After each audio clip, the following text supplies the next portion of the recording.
Welcome to the Foul Play YouTube channel. Greetings, everyone, to open mic number 52. Glad everyone could join us today and be a part of this little discussion we're going to have about depositions from 2005.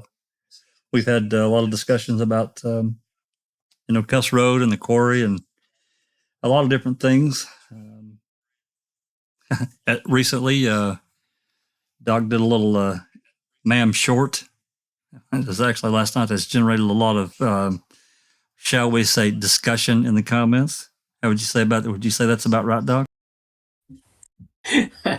Yeah, just a little bit of minor discussions. That's all. Nothing to worry about. Yeah, I think there's a few from the other side that are a little aggravated. And, it's unfortunate that I just see that, some to me have just got a kind of a closed mind or a brick mind about they're unwilling to see past certain things. They want to take things way out of context. Oh my God.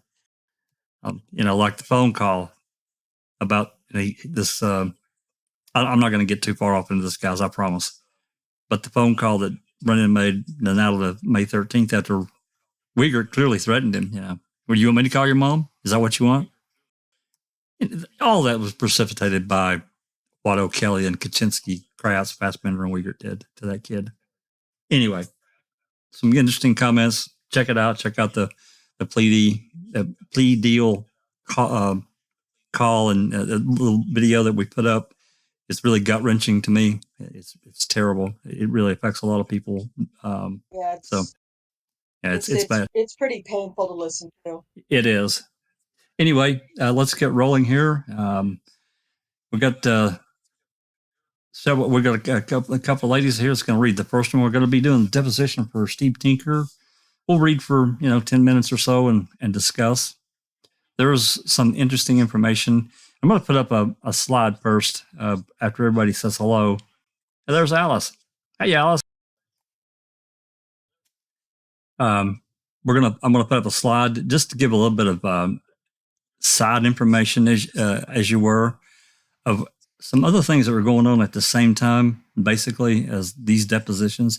And it puts a finer point on it when you see it in print. I would love to have a video of it, but of course we're deprived of that. But nonetheless, let's let everyone say hello so some voices can be recognized as we do conversation, as we break. Alice, how you doing?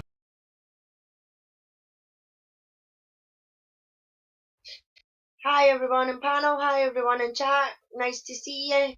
Thanks for coming. Susan. How you doing, sugar? Hi, sweetie. Hi, everybody. Happy birthday to Iced Coffee. Glad everybody's here. Thanks for coming. My good friend yours is off for the weekend. Ooh. Ooh. Good morning, good afternoon, good evening, and good night, everybody. Welcome. Let's go. Just Rhonda.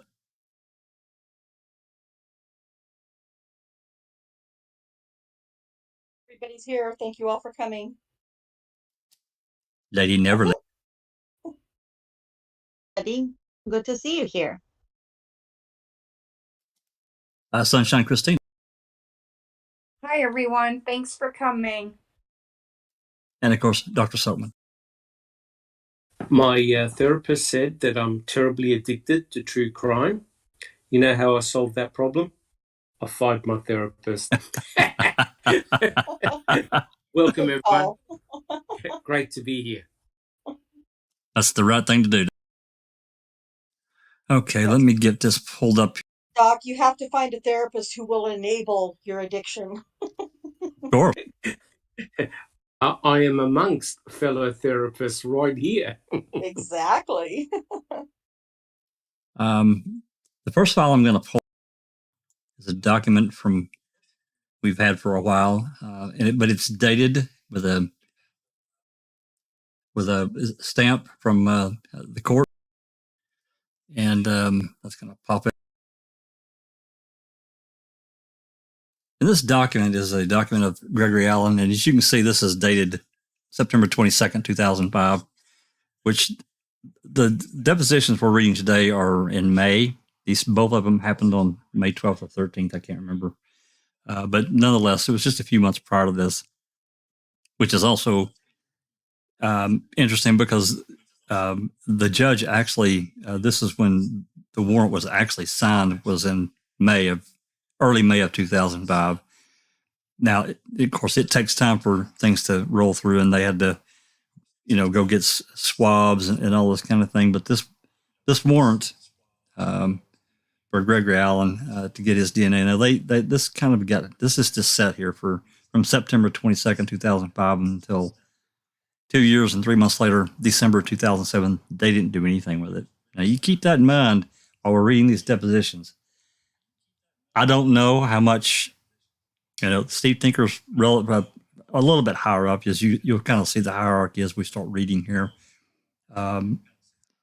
He's a little bit higher up in the DOJ. I don't know that he would have known about something like this. My guess is he did. I can't prove that. Can't seem to get any answers as to who actually knew and held this information, because they kept this stuff close to the chest. It did not come out in the media at all. Nothing. And I think we've talked about it before, I think it would have blown sky high. So with that said, I wanted to make this correlation quite clear. That is most likely, I'm guessing that, Tinker and then his boss above him, I believe his last name was Barr. He didn't give a deposition, but he's the next step up. There's either one or two guys between Tinker and Peg. So that's how close the chain is here. Steve Tinker basically assigns cases to these various AAGs and they coordinate. Basically, he's a coordinator for everything I can gather. So Susan and Rhonda have agreed to read. Everly and I are going to jump in as, these lawyers that mouth off from time to time. But we'll be breaking about every 10 minutes or so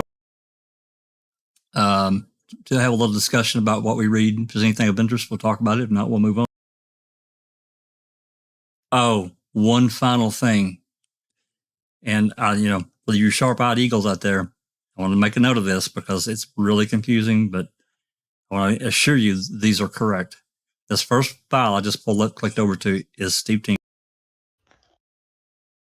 And it says Steve Tinker right there, right? However, if I go over to this next file of Monica Burkhart Brisk, it also says Steve Tinker. But if you scroll down to the rest of the guts of the document, it is Monica. So they just copied this top page wrong for whatever reason. Just want to point that out for you eagles out there. Anyway, so Steve Tinker, let me scroll down here. We'll get through the lawyer.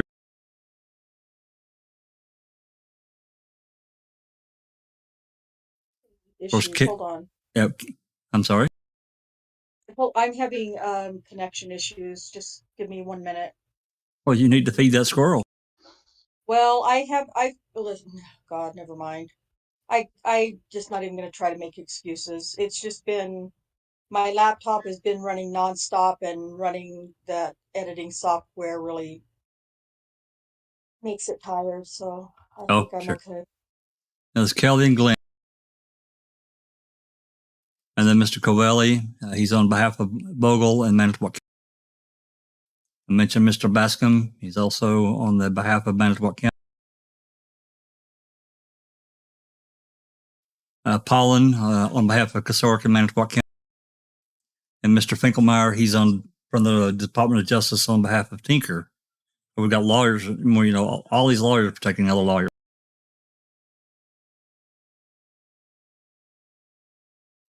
It's unfortunate we do not have any of these exhibits. I don't know how to get them. Zellner has them. I've not tried to send a request to her to get a copy. I don't even know that she would even recognize it, and most likely would deny it. I don't know. Maybe it's worth a shot. I don't know. We'll see. Anyway. So you guys can start whenever you're ready. Where do you want me to start exactly, Jack? Line 22. Okay. Page 6. Page 5. line 14. Oh, it is page 5, yeah. Yeah, it's PDF page 5. Okay. It's Kelly, where he says, all right. Correct. I'd like to make it a matter of record, before we question the witness, that I've taken the position that Mr. Finkelmeyer may not represent the witnesses here in any sense of appearing or making objections, that he is really, for purposes of this deposition, which is the deposition of a non-party witness, a spectator. He contends to the contrary, that he may make objections.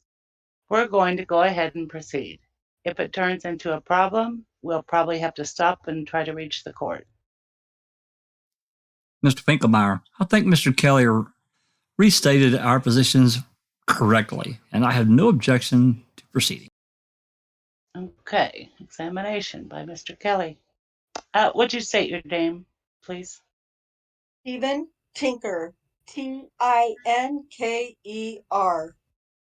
Mr. Tinker, what's your office address? 17 West Main in Madison, Wisconsin.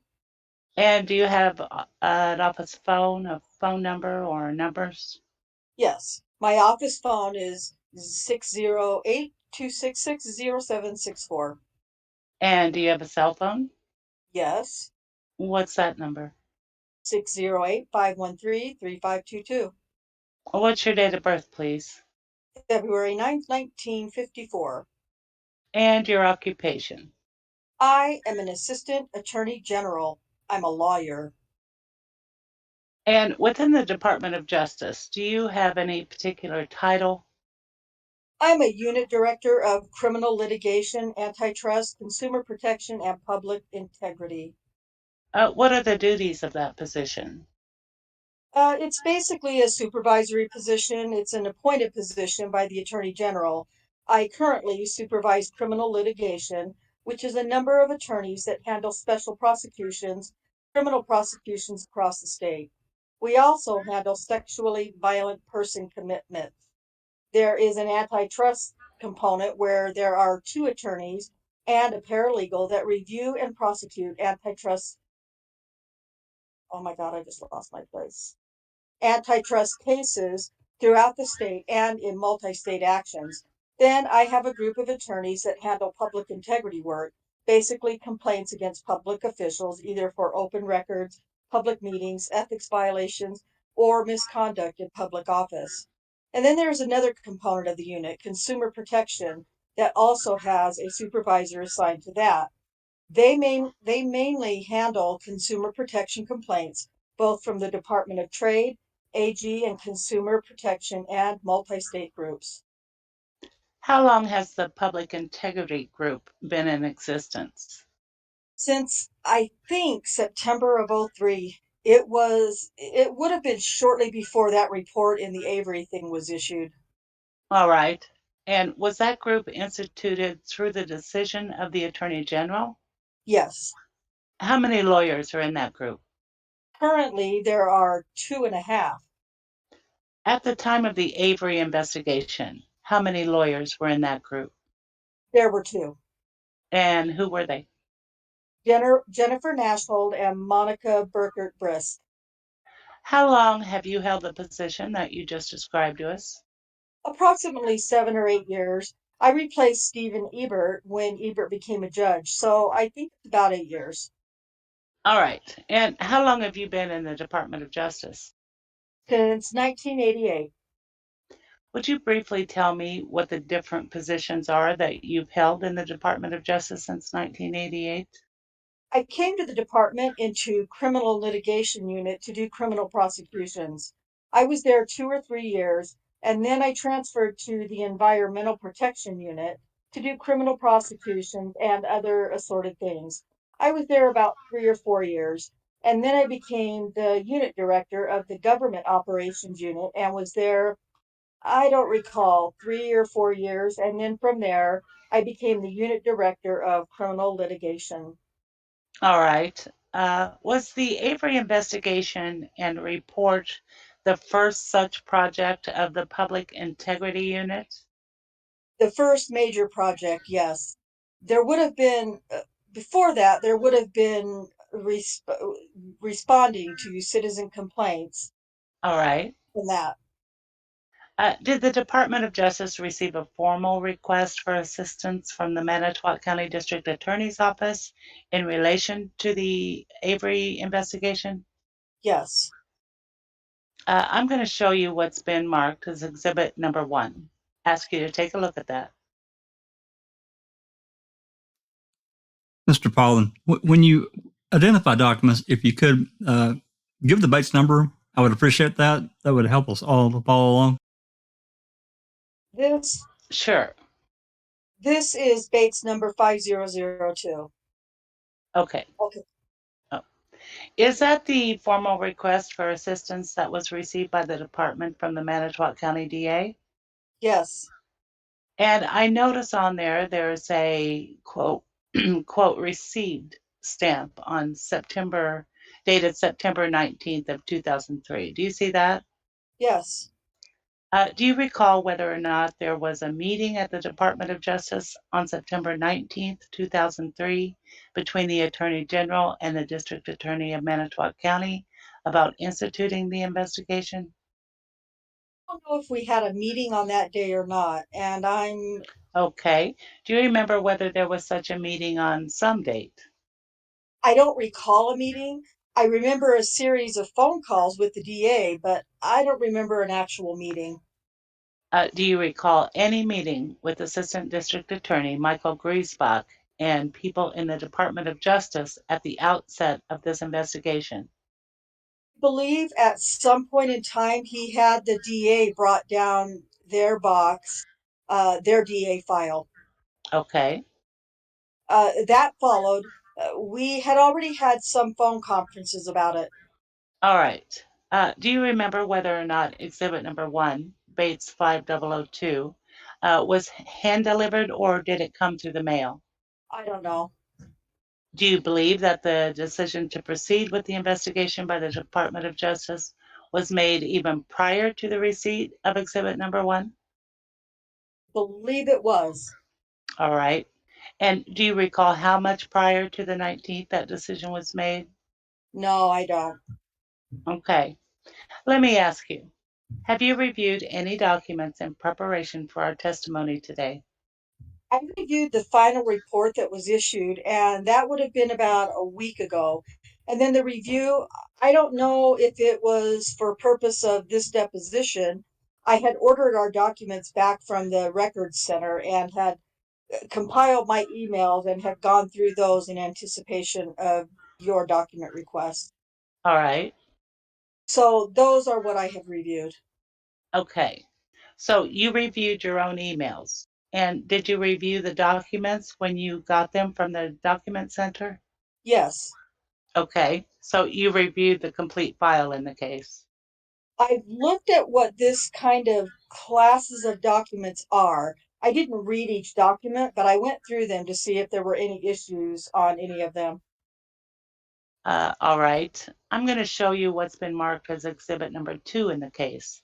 It's a 2-page document, pages Bates 5000 and 5001, and ask you if you'd tell me what that document is. This is a response letter from me to the DA, basically following up on his initial letter, which was Exhibit 1, where we accept responsibility for the case and set forth what our standard agreement is on expenses. Which is that you would be reimbursed by Manitowoc County for the cost of the investigation. Right, for our out-of-pocket expense. Okay. Now, what was the authority for conducting the Avery investigation? Well, what we had used in this case was the provision of 978.05, which authorizes district attorneys to request the assistance of either other DA's offices or our office to assist them in their duties. So we were relying on that provision rather than a formal special prosecution appointment. Is 978.058B about special prosecutions? No, it's about the duties of the district attorney. Okay. I'd like to show you what's been marked as Exhibit 3 in this case. Ask you to take a moment and examine that. And that's Bates 5088, Counsel. Is this an email from Peg Lautenschlager, the Attorney General, on September 18th to various personnel in the department about how the Avery matter is going to be handled? Yes. I'd like to direct your attention to paragraph 2 of that document, and I'm going to read a portion of it to you. Quote, "Several issues are floating around out there," unquote. This is the Attorney General speaking to personnel in the department. Quote, "First and foremost are concerns we discovered today regarding potential problems with the investigation/prosecution," unquote. What were those concerns that were discovered on September 18th, 2003? Objective form, foundation of the witness to testify about what Peck Lautenschlager meant by that. You may answer. Really recall, to tell you the truth. It may be in reference to the last sentence talking about criminal appeals, folks being walled off, but I don't have a specific recollection of what it was about. Let's pause let's pause right there. We're about 10, 11 minutes in. Okay. Let's pause right here and just as my following along here, and I've already read much of it. I've actually read it all a couple of times, but a quick summary is this guy says basically that Roran, I know he's referencing Griesbach because he came too, brought this case to the Department of Justice for review, and I did find it interesting there. He quoted that he cited that 978 whatever it is 068B as their justification for using the DOJ. I don't know. I'm not a lawyer. I can't speak for Wisconsin law on this, but it seems a little strange that how the DOJ can be compared to other DAs. This correlation here seems a little strange to me because it says other DAs are allowed to come in and help another office, a DA's office, prosecution office, but also the DOJ. I don't know. I found that a little strange, but that's just me. And then, of course, we're getting into who knew what and when. That's really another thing that Glenn and Kelly were seeking as to who knew what and when did they know it. All right, I'll shut up now. Comments, questions? Several issues are floating around out there. Yeah. I wish we had the correspondence. Be nice. All of the exhibits. I'd love to have them because they would tell they would fill in so much of the story that we can't get here. And I don't know. I've never attempted to contact Zellner to try to get these documents. Maybe it's worth it. I don't know. I'm afraid I'll get shot down, and I don't want her to shoot me down. You shot down by the great Zellner, huh? Mm-hmm. No. Christina, question, comment? I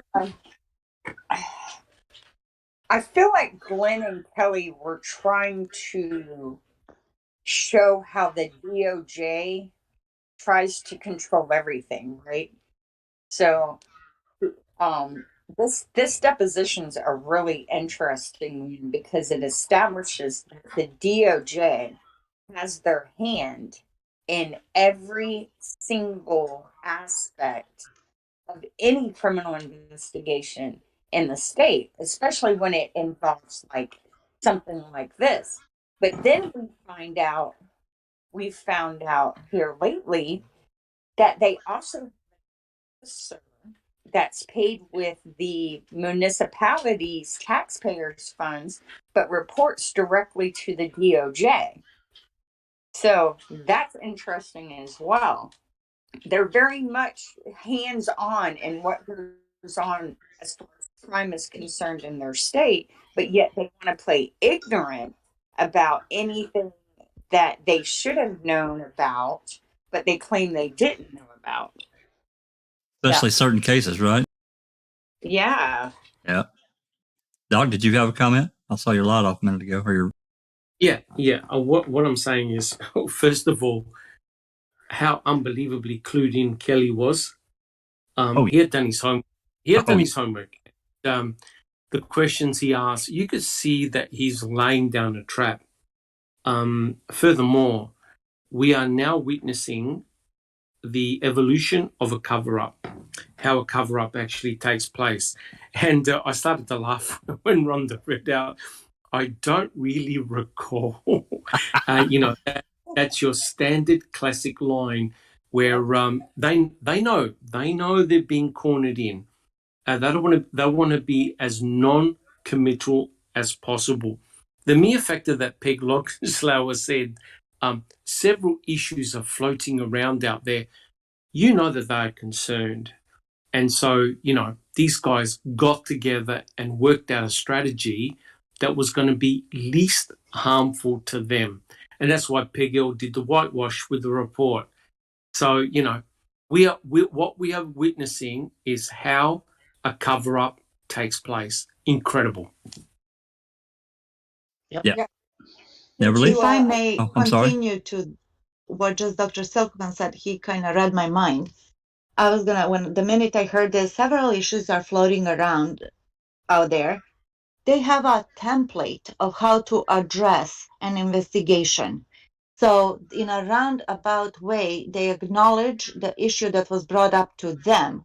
If it wasn't, you know what I mean, would they even mention it? And then they're going to follow this line of like a protocol of BS, if I may be frank, and then in a roundabout way reject everything and say, well, we did nothing wrong, as we saw. And this was not the only place that we saw the cover up, but I swear there's a copy paste mechanism or a structure of a document how they take care of this problem.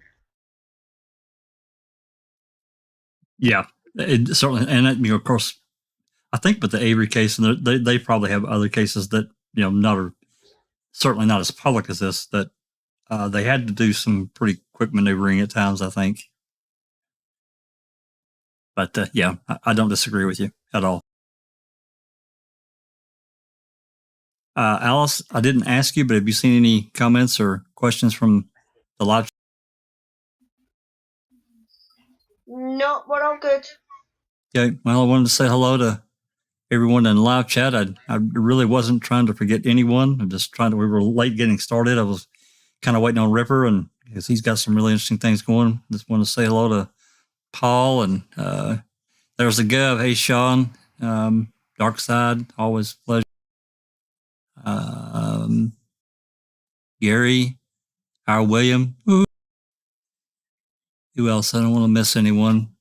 Anyone. I don't want to. Oh, there's Shane. Paul Pepiat. Yep. I was just going to say that, Rhonda. We've got Paul. Crockett.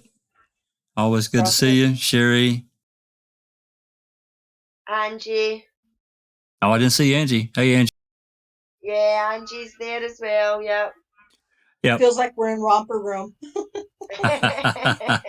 Well, I got in kind of a hurry though to get started because we're running late.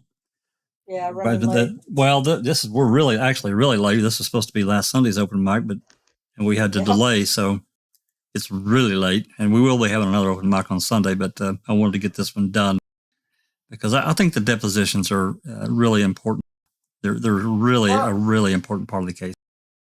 Galataki's in the house as well. Woohoo, Gala. Sup, Gala? I don't know you. Yes, I do. Let's go. Come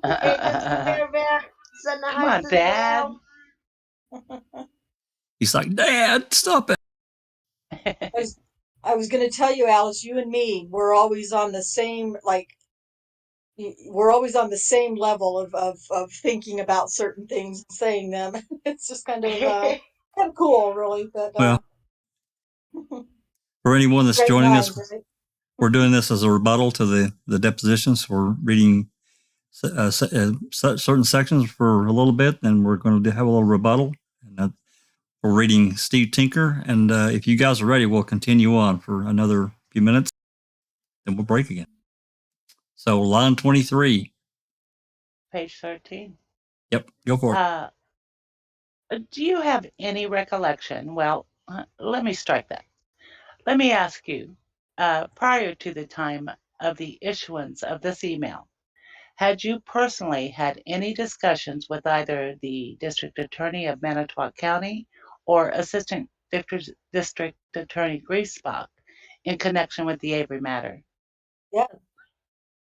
How many conversations had you had? I believe it would have had 2 or 3 conversations prior to the receipt of the September 18th letter. All right. And with whom did you have those conversations? They would have been myself on one end and DA Rohr and Mike Griesbach on the other end. All right. They usually were on a speakerphone. Okay. Was the first of those conversations instituted by them or by you? By them.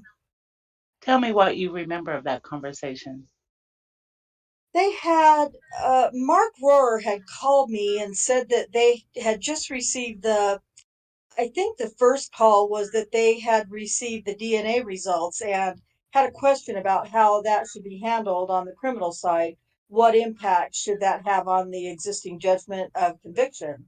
And we discussed what the possible options were in terms of on the criminal case. So that the initial conversation was not so much on our review. It was to how to deal with the DNA results in the criminal side. So that would have been, well, strike that. Let me ask you. That occurred prior to the entry of the judgment vacating the convictions? It would have, yes. All right. And the second or third conversations. Let's go to the second conversation. When did that occur? I believe it occurred after the judgment vacating was entered. Because then it would, then their concern was having someone review whether or not there was any wrongdoing All right. by prior county officials. Okay. With respect to the first conversation, what advice, if any, did you give them? That if, based on the DNA results, they believed that Stephen Avery had not committed the crime, then they should be moving in some form to reopen the judgment and have it dismissed. And that is, in fact, what occurred. I think so. All right. And in the second conversation, did either Mr. Rohr or Mr. Griesbach raise any issue with you that had been presented to them after the judgment was vacated about the conduct of the prosecution? I think what they were raising with me was a concern they had based on their review of their old file. Only Right, their review of their own file. right. I don't recall them talking about what other people had told them yet. All right. In the third conversation, what was the subject matter of that conversation? It was, I think that one was after we had said that we would be willing to do the review, and they called me to try to coordinate how to get the materials to us. So that would be sometime after the 18th of September? I think it might have still been before we received the formal letter. Okay. All right. I'm going to show you what's been marked as Exhibit 4 in this case, which counsel is 5189 Bates. Okay. And you'll note that this particular email is dated September 11th. So Counsel- you're going to have to give us a moment, since you're not providing us with copies of the exhibits, to fetch these if you would. Sure. Thank you. What is this exhibit? There's an email from Greg Weber, who is the unit director, head of criminal appeals, to me with a copy to his secretary, which says, quote, David Becker, end quote, who is an assistant AG in criminal appeals, quote, handled both the direct appeal and denial of post-conviction relief. We are recalling the files from the record center as soon as possible, end quote. So you called upon the retrieval of these records as early as September 11th? Yes. And for what purpose did you do that? I'm assuming I don't have a direct recollection, but I would assume it was because I would have had the contact from Mark Rohr. And so I was asking to pull out whatever information we may have already had. All right. I'd like to direct your attention back to exhibit number 3, Bates 5088, and in particular to the email entry at the bottom of the page from Daniel Bach to Peg Lautenschlager on the 18th at about 11:21 in the morning. Okay. Do you have any recollection about the Attorney General having said prior to that time and date that the office could not investigate the Avery matter? No. Okay, excuse me. Do you know whether or not any public statement was issued on either Saturday the 13th of September or Sunday the 14th about the Attorney General not having the authority to investigate the Avery matter? No, I don't remember that. Okay. Do you recall any discussions on or about the 18th concerning this particular document? And Dan Bach's thoughts about having to explain a prior statement about lacking authority? No, the first I would have learned of this, the bottom email, would have been when I was CC'd on the top on the email on the 18th at 1:47. And did you yourself have any discussion with either Peg Lautenschlager or Dan Bach about turning around an earlier statement concerning the authority of the department to conduct the investigation? Just don't remember. Okay. Uh, do you remember during the period of time between your first conversation with the district attorney and the assistant district attorney and this date, that is to say, September 18th, any public demand being made by the Innocence Project or attorneys for Stephen Avery that there should be an investigation conducted? Have a vague recollection that there was a public demand by Keith Finley, and I may have actually even had a phone call from Keith, but I can't remember the substance or the timing of it. Okay. Do you recall whether or not that demand was discussed in your phone conversations between you and the district attorney and assistant district attorney of Manitowoc County? The DA may have raised that with me, but I don't an exact recollection of it. All right. I show you what's been marked as Exhibit 4. Council, it is space 5613 through 5615. Ask you to just take a moment and examine that. I'm going to direct your attention. Okay. First of all, would you tell us what that document is? This is a report from the Wisconsin Department of Justice, Division of Criminal Investigation. It's up on the top, it calls an initiating case report. It basically is the cover sheet that explains how it was that DCI got involved in the first place. It's a summary. Okay. At the top of this document, under the heading for the Division of Criminal Investigation, there's a statement that says, quote, ACISS initiating case report, end quote. What's, quote, ACISS mean? That's an acronym that I have no idea what it stands for. It's an acronym.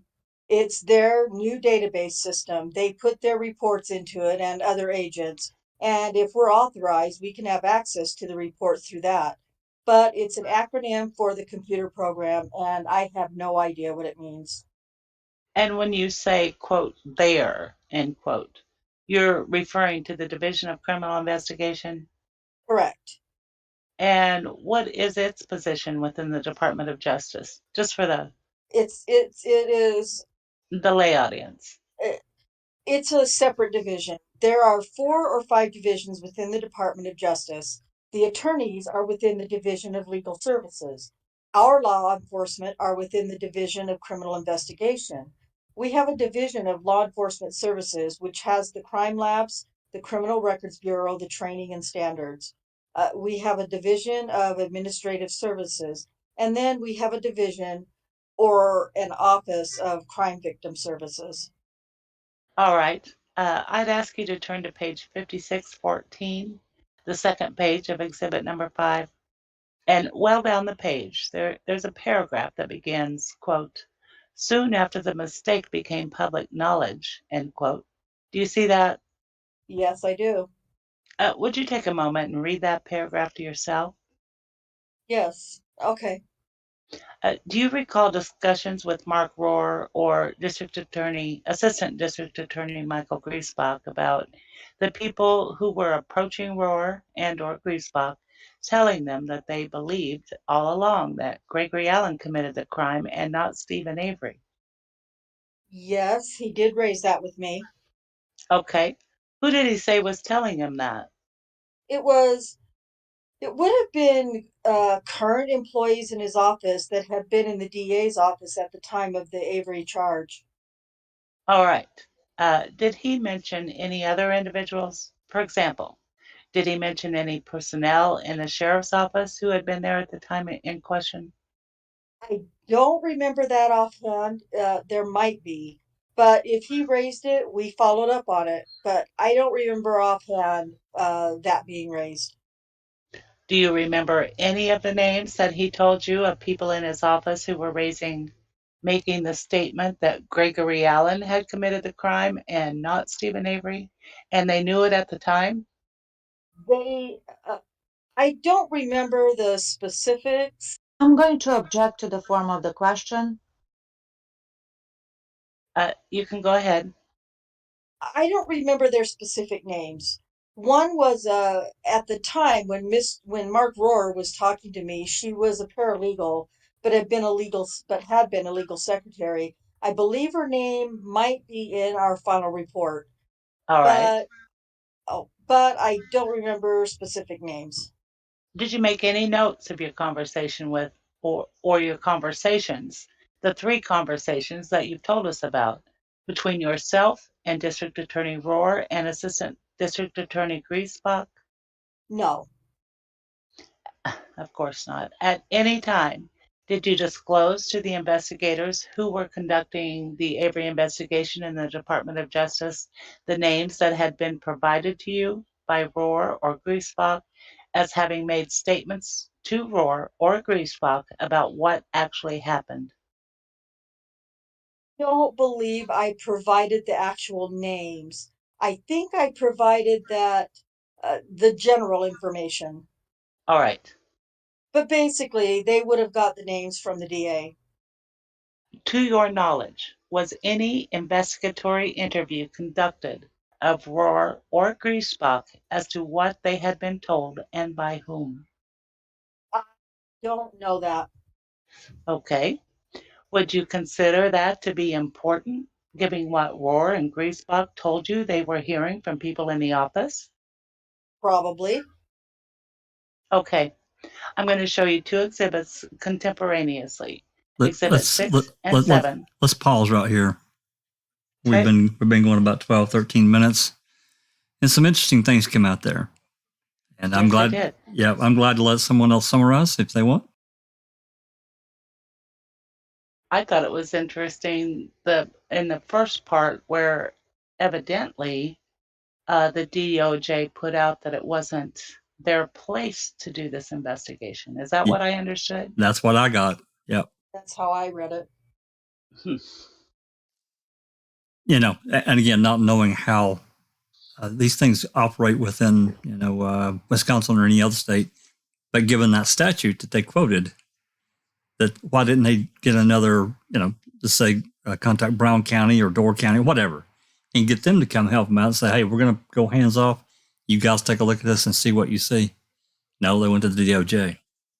So, Sunshine, comment.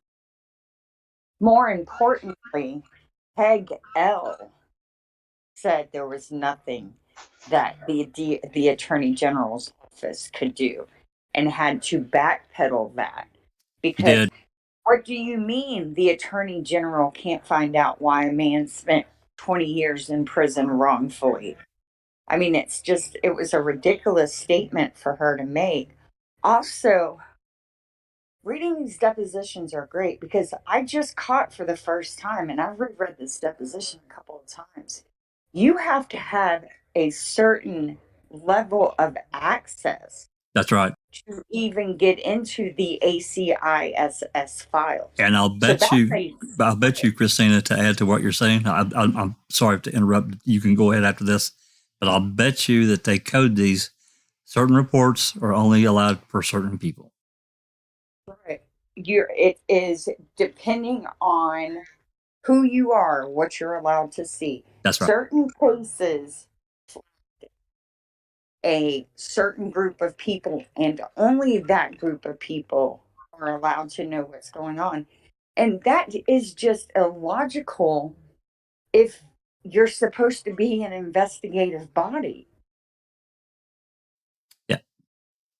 Yeah, that's a really interesting thing. And but yeah, I have to agree. I caught that, the first time not the first time, but when I read it here not too long ago, I thought, certain levels of access, and no doubt certain people don't get to read certain or don't have access to certain reports within that system. I'd bet on it. Yep. No, sorry, go ahead. One thing. I did some playing with that acronym online. Yeah, I remember. And the cases that it pulled up, and they're all potentially high profile cases, officer involved shootings, things that could cause negative press if not presented in a certain light. I remember that case that you sent me. It was like 700 pages. I was like, holy crap.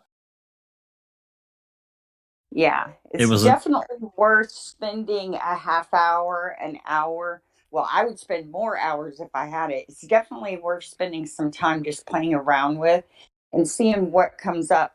And what's even weirder is that there is a law enforcement software company in South Florida, or I shouldn't even say software company. It's a law enforcement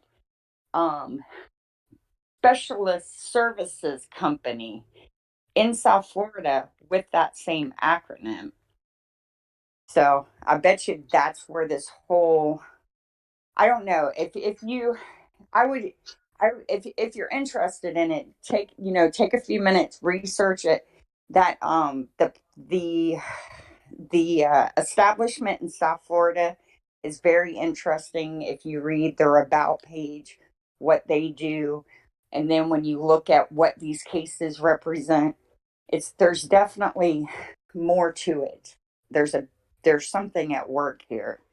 Well, I mean, I'm sure that's like, Tinker said, this is a database that's specialized for law enforcement that, the DOJ in Wisconsin just happens to be using.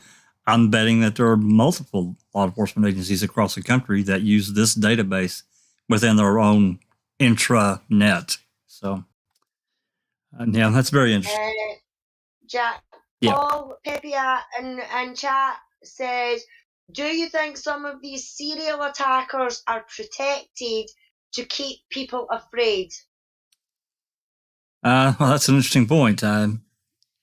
There's so much context there that we miss, and I hate to agree with you, or I hate to disagree with you, but I remember, and I know it's been a while since we've talked about this, and again, I'm not trying to go way off or what we're talking about here, but Case File Reviewer he was a really great Redditor that he put out a lot of really great information. But he took some time. This is probably 2017 timeframe, and he did some research into multiple cases within actually the region around Manitowoc, Calumet, Sheboygan, all in that region. And I can't remember, but I think there were 10 different unsolved cases, either attacks that were unsolved or murders that were unsolved. So you kind of got to wonder what Paul's saying here. What the hell's going on here? They had to have known something, right? You would think. I don't know that. I don't want to make some kind of statement here that they did, and I'm speculating because I don't know that for a fact. But it sure seems like that something's going on. I see how Gregory Allen was treated, right? What's that, Susan? Yeah, I was just going to say they sure did in Gregory Allen's case. Oh my God, it's so terrible. I mean, it's eye opening to me. I akin that to it's actually kind of worse because it involves people dying and people getting really, really hurt physically. To what this current stuff that we've been going through here in the last just say 12 months. What Ripper's talking about here in the last few days that happened at that community college, it's insane to think about. If this kind of thing would have been, if Gregory's, Allen's, all that stuff that was going on with him in 2005 been released to the media, it would have blown everything sky high. They kept their arms around that stuff, no doubt. Yeah. So, Greg got the MK Ultra. I'm not sure what that means, but anyway, Mind control. Mind control, yeah. Oh, yeah. Any more comments, Doc? Anyone before we continue marching down the road here with our deposition? We're all good. All righty. Let me get this back on the screen. And by the way, talking about having more time in the day, Sunshine, I did request from Zoe a day stretcher. It's I don't know if Outplay can afford that. Man, Thank you. Thank you. Day stretcher. I freaking need a week stretcher right about now. Come on now. Let's go all out. I'm telling Just do it seven. Just use it 7 times, Rhonda. Yeah. Oh, okay. Okay. All right. You can start on line 2, Susan. Okay. I'm going to show you 2 exhibits contemporaneously, Exhibit 6 and 7, which, Council, are the 2 formatted versions of the investigatory report. One begins 5012 Bates stamp, and the other one begins 5027 Bates stamp. For Mr. Bascom, 6 is 12 and 7 is 27. Yes. Okay, thanks. Mr. Tinker, I would ask you, are these the same final product of the investigation that was conducted by the Department of Justice and the assistance that was provided to the District Attorney of Manitowoc County, albeit formatted differently? Exhibit 7, which is the formal memo, is the final memo. I've never seen the website before this morning. Wow. And when you say, quote, the website, end quote, are you referring to Exhibit 6? That's correct. All right. And I didn't see it Exhibit 6 before this morning. And what do you mean by, quote, the website, end quote? Well, it appears to have been copied off of our Department of Justice website under the news release section. Okay, so this is the final report? Exhibit 7 is. All right. And as part of your duties, did you completely review this report before it was issued? Yes. Did you sign off on it? I believe I would have. Do you remember when Warren Griesbach brought the box of materials to the Department of Justice, whether you met with them? I'm not sure. I don't recall whether I was in on that meeting or not. Do you know anyone else who was? Well, our standard procedure would have been to have the DCI agents there. When they come, we would have already, when they came, we would have already assigned it to Jennifer Nashhold and Monica. So I assume Jennifer or Monica would have met with them, but I just can't right now remember who it was that met with them. And do you have any memory? Well, you probably don't, but let me just make sure. Do you have any memory of any discussion of the identity of the people in the district attorney's office who had been making statements to Rohr and Griesbach about what actually happened at the time of the Avery prosecution? Mr. Cavelli? Never. Objection to the form of the question. They did convey it to our investigators in some form. I just can't remember if it was through me or Jennifer or just directly to the investigators because their names show up in the final report. Okay. Can we just go off the record for a second? Off the record. We're back on the record. Mr. Tinker, after the after the directive that was issued on the 18th by the Attorney General, would you describe in general terms how the investigation and its supervision was set up? And Jennifer Nashhold were assigned because they were part of the Public Integrity Unit. I also assigned Tom Fallon, who is an experienced prosecutor, to work on the review. The Attorney General also had a couple of DCI special agents assigned to do any follow-up investigation that would be done.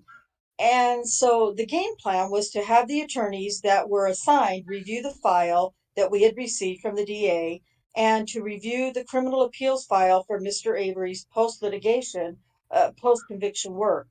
But we had also at the time set up a wall between our assistants that were looking at it and David Becker, who had been handling the criminal appeals, just in case there might be a potential conflict there. We've always cared about that so much before. Because historically, we had been arguing that there was no problem with any of these with the conviction. So we erected a Chinese wall. The our assistants could look at the pleadings that had been filed. That CR file would have also transcripts from the trial court. So that was the important part for us. So they were to review the DA's file, they were to review our criminal appeals file, and then decide what, if any, additional investigation should be done. So they would have then helped to direct the follow-up investigation. And then the follow-up investigation would take place by the DCI agents, and there would be contact with the victim, Kenny Bernstein, and then come to conclusions. And then there would be internal discussions of what they believed. And then once some agreement was reached on that, then the report would be compiled. Hold the mustard, Martha. Jesus. Did they say Tom Fassbender was a part of this? Oh, Fallon. Yes. Did you say Fassbender? Fallon. No, Fallon. That's what I thought. I thought it was Fallon. Okay. Why did I think it said Fassbender? Did I say Fassbender? I might have said Fassbender because No, you said Fallon. It said Fallon. Okay. Okay, I'm sorry. I heard it Okay. wrong. You're fine. Still. But still, right. Okay. I've lost my place, chat. Seven. It is. You're on PDF page 29, line 7. Okay. Sorry about that. That's fine. Okay. It can't be 29. That's in the middle of something. 28. Okay. Line 7 on, yeah. It says ordinarily. 28. Here's a question. Ordinarily. Okay, that's line 28 or page 28. Okay. Ordinarily, the chain of reporting authority for the DCI special agents goes up the line within the Division of Criminal Investigation. Is that correct? That's correct. And in this circumstance, I'll just say, and you tell me if I'm right, the record appears to show that the two special agents, Deb Strauss and Amy Lehman, were in regular contact with the 3 attorneys who were assigned by you to this investigation. That's correct. And was that an exception to the rule, or is that an ordinary working process between attorneys who are assigned to a particular matter and investigators who are working on it? That's the usual practice once agents are assigned. We follow the chain of command to get the agents assigned. Their supervisors decide what agents are going to work on it. But once the agents are assigned, it's pretty much direct contact between the agents and the attorneys assigned.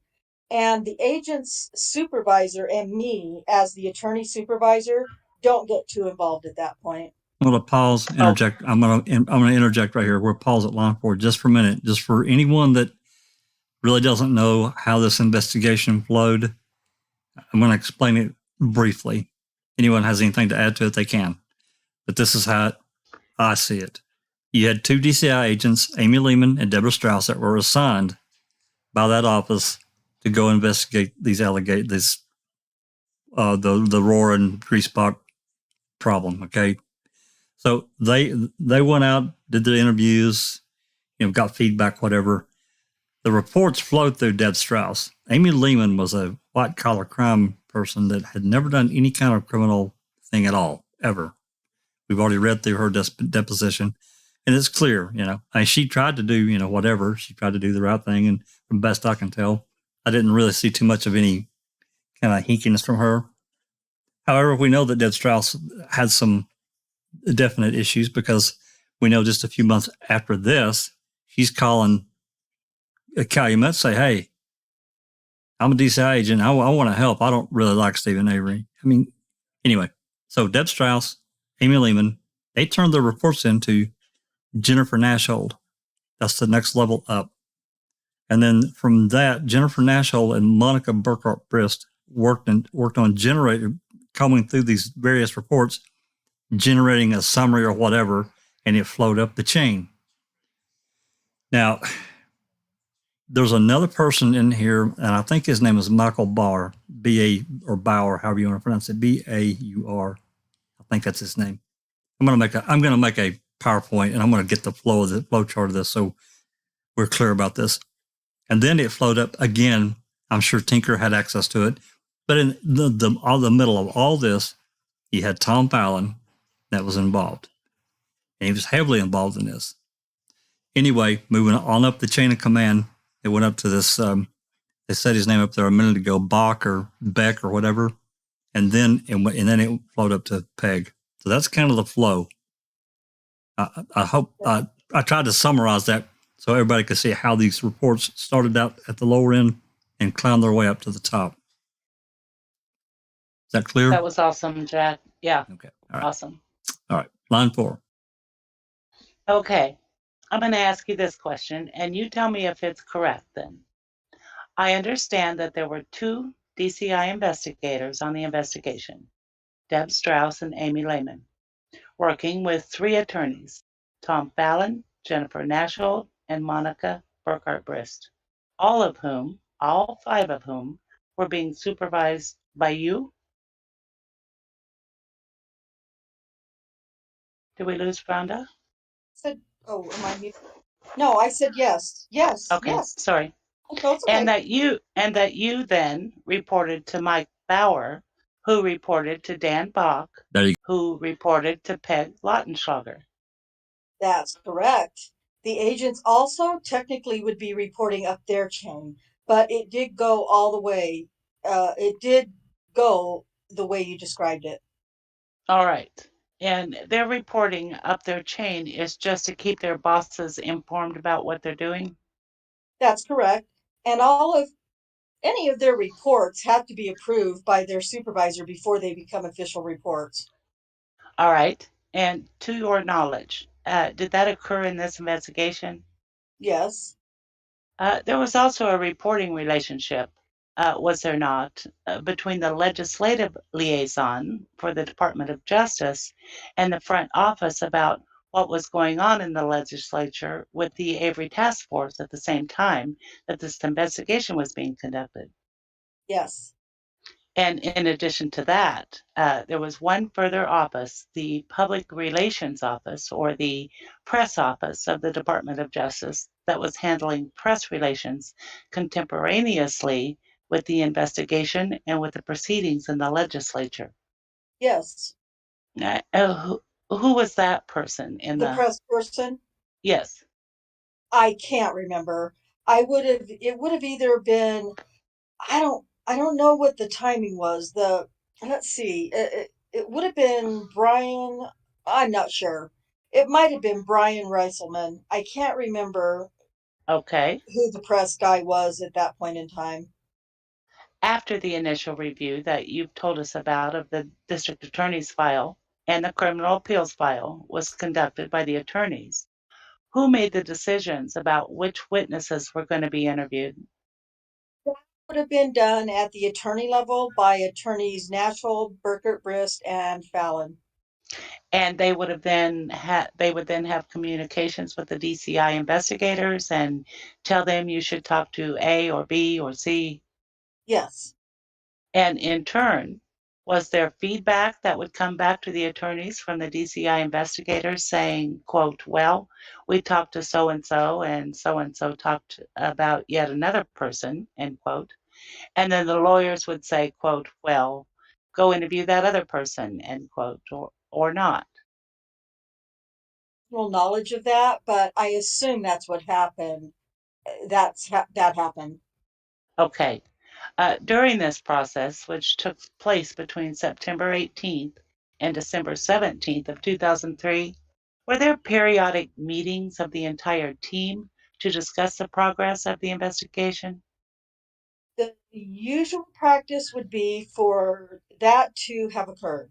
I don't remember specifically meetings, but ordinarily that's what happens.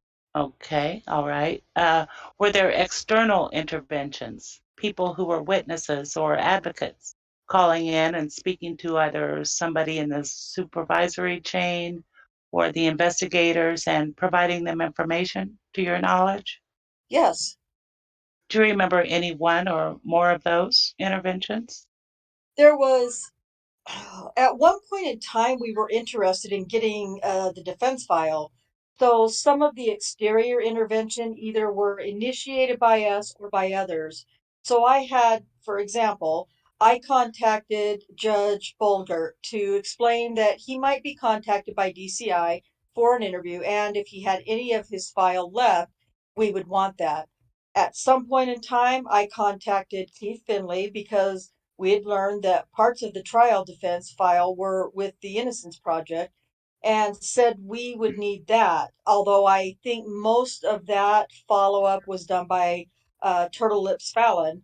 I was contacted by Janie Geske, who has been an advocate for the victim, for Penny, and she every now and then would ask me whether we had followed up a particular type of lead, and then I would take that and pass that on to the team. I was contacted by Penny herself, more asking questions about the process than the facts. I was contacted by Mr. Vogel just to ask what I think my name had appeared in a newspaper article or something, and he just was asking about the process, not about the facts. How many times were you contacted by Vogel? Wow. Uh, oh wow. I don't like being a liar. I think I only had one conversation with him. In what stage, if you recall, was the investigatory process at the time that Vogel contacted you? It was after we had agreed to take it, but before he had been contacted. And was the contact by telephone? Yes.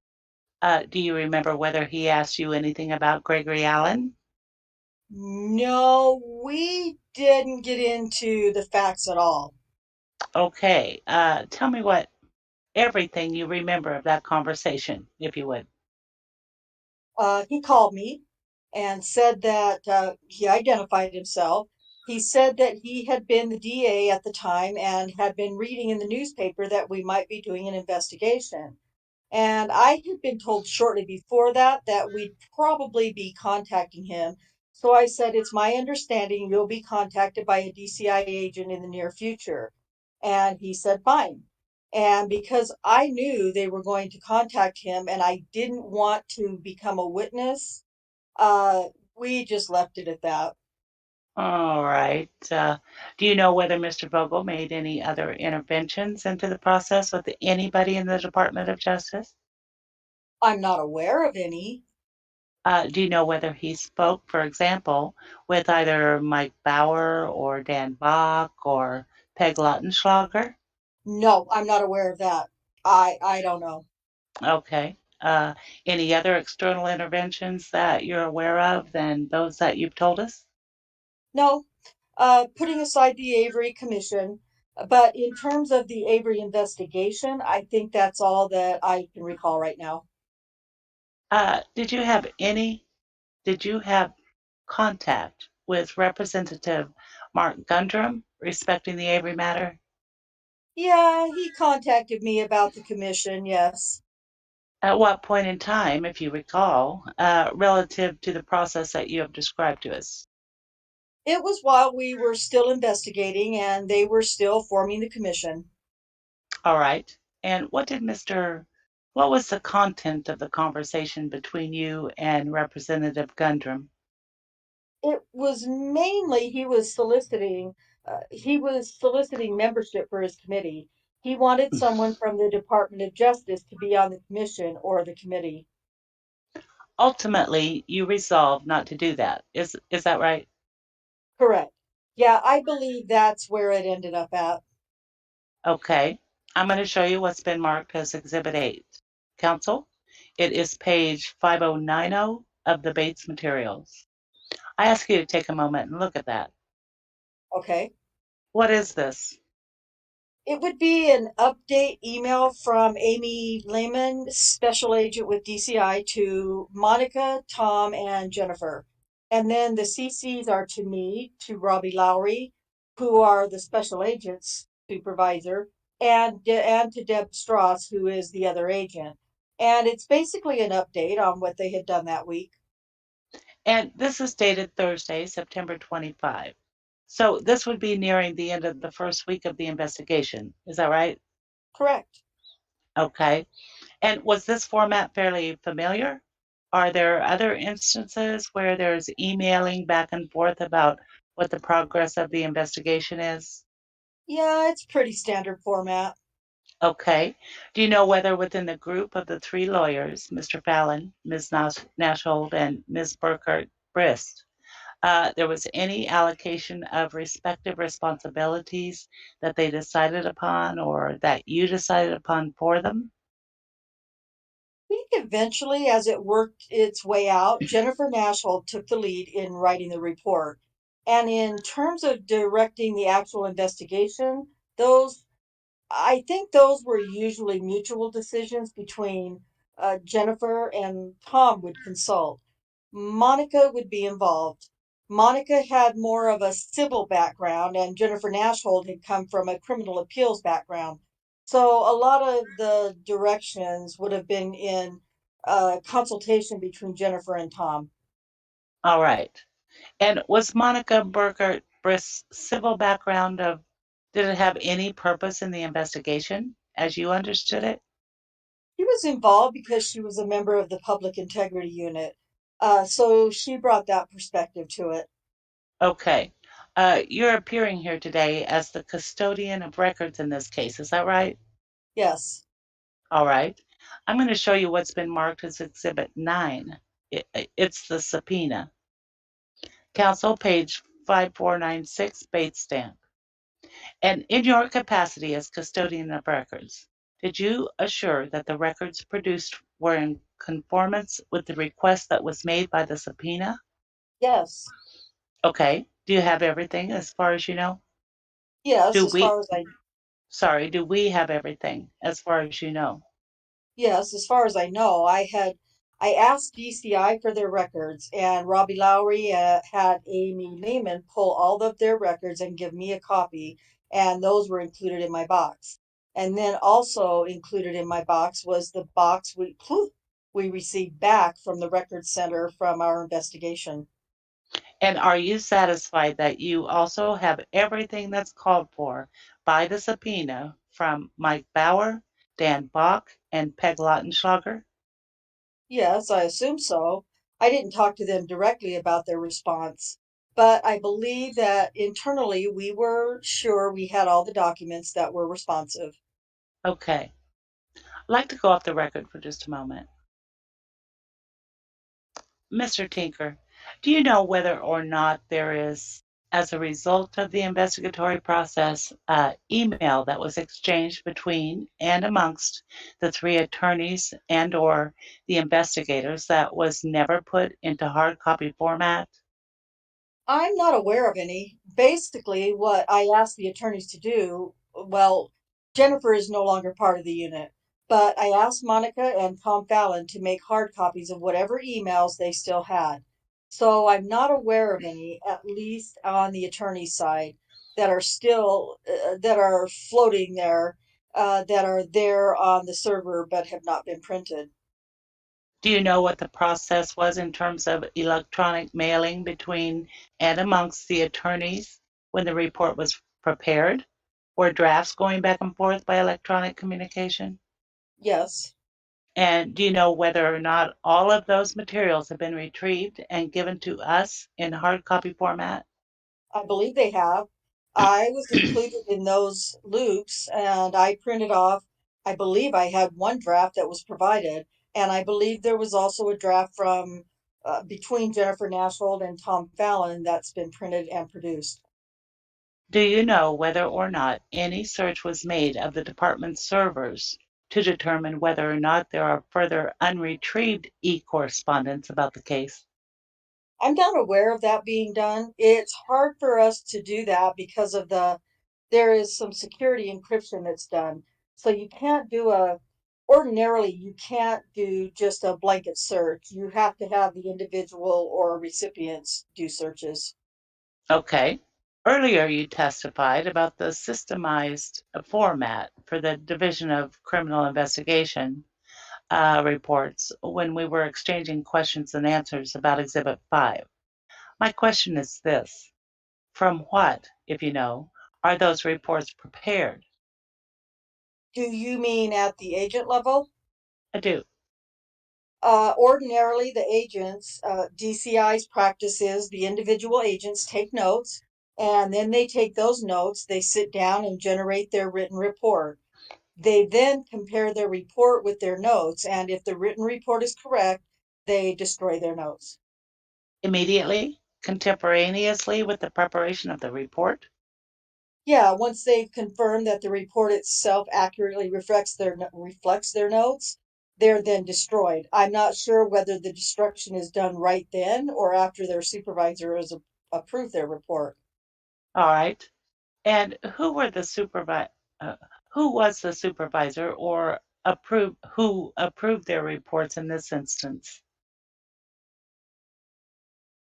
Was it the supervising lawyers or was it somebody in DCI? DCI, Robbie Lowry. Okay. And the notes that you talked about, are those, to your knowledge, are those handwritten notes or are they electronic notes taken on a laptop? I'm not sure how these agents do it. Okay. Do you know whether or not there were any tape recordings made? I'm not sure. Okay. Do you know whether or not the agents maintained memo booklets or small notebooks of their own where they made notes? No, I don't know that. Okay. Do we have the boxes, Corey? It's my understanding that they're outside right now. Yes. Okay. Let's take a moment and get those. I'm going to go through with that, and then I'm done. Okay, let's pause right here. This is a good spot. We'll come back on line 12. So, impressions, anyone? I mean, nothing too significant in my opinion, but I'll let everyone else go first. Well, I find it interesting that they destroy their notes. What would be the purpose of that? Yeah, I thought the same thing. I thought that was kind of strange that they would. I don't know. To me, notes or something that you would, you put in a file and you would keep, as a reference to what you had done during your day, however you took your notes, either by electronically or wrote them down. Right. I know think that also that it's in. Go ahead. I also think that's very interesting because they're self-reporting and proofreading those notes, and I'm not alleging, but I could see how things could be, tailored to suit their needs. Absolutely. Yep. It was done. The investigators or detectives in Daniel's case did that, and they admit in their depositions that when they were finished typing up their reports, they were destroying their notes. And I remember thinking when I reading that in the depositions, I thought, why would you destroy your handwritten notes?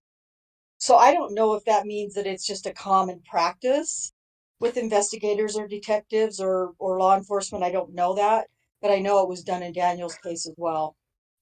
It sounds like it, but I just think that sometimes when you take notes, you make side little comments, you know what I mean? Even if it's Right. like a little question mark or you circle things and you cannot transcribe that. So Yep. Right. I'm Or really the people that you're interviewing are watching you take those notes, Mm-hmm. and they know what you're writing down, right? Yeah. Yeah. Doc, the comment? Well, Yeah. If I could just add, this is a common occurrence. The FBI, I remember back in the J. Edgar Hoover days, all agents, they take notes on notepads, they write a report, and they destroy their notes. They destroy their notes to ensure that there is no contradictions in the reports, the official reports that are signed off to the notes that they have taken. And this is a big, big issue because if you don't have a backup, i.e., to confirm what's in a final report, as Never said, they can change things on the fly to suit a specific narrative, and to make matters worse, you cannot prove it because all personal notes are destroyed. And it's very interesting. I mean, I did a lot of research in the Kennedy case, and there were incidences where people were being questioned by the FBI, and the people being questioned gave a certain response. They were then shown those reports in trial, in front of a jury, a trial, and they said, "I never made that statement. That's not what I said."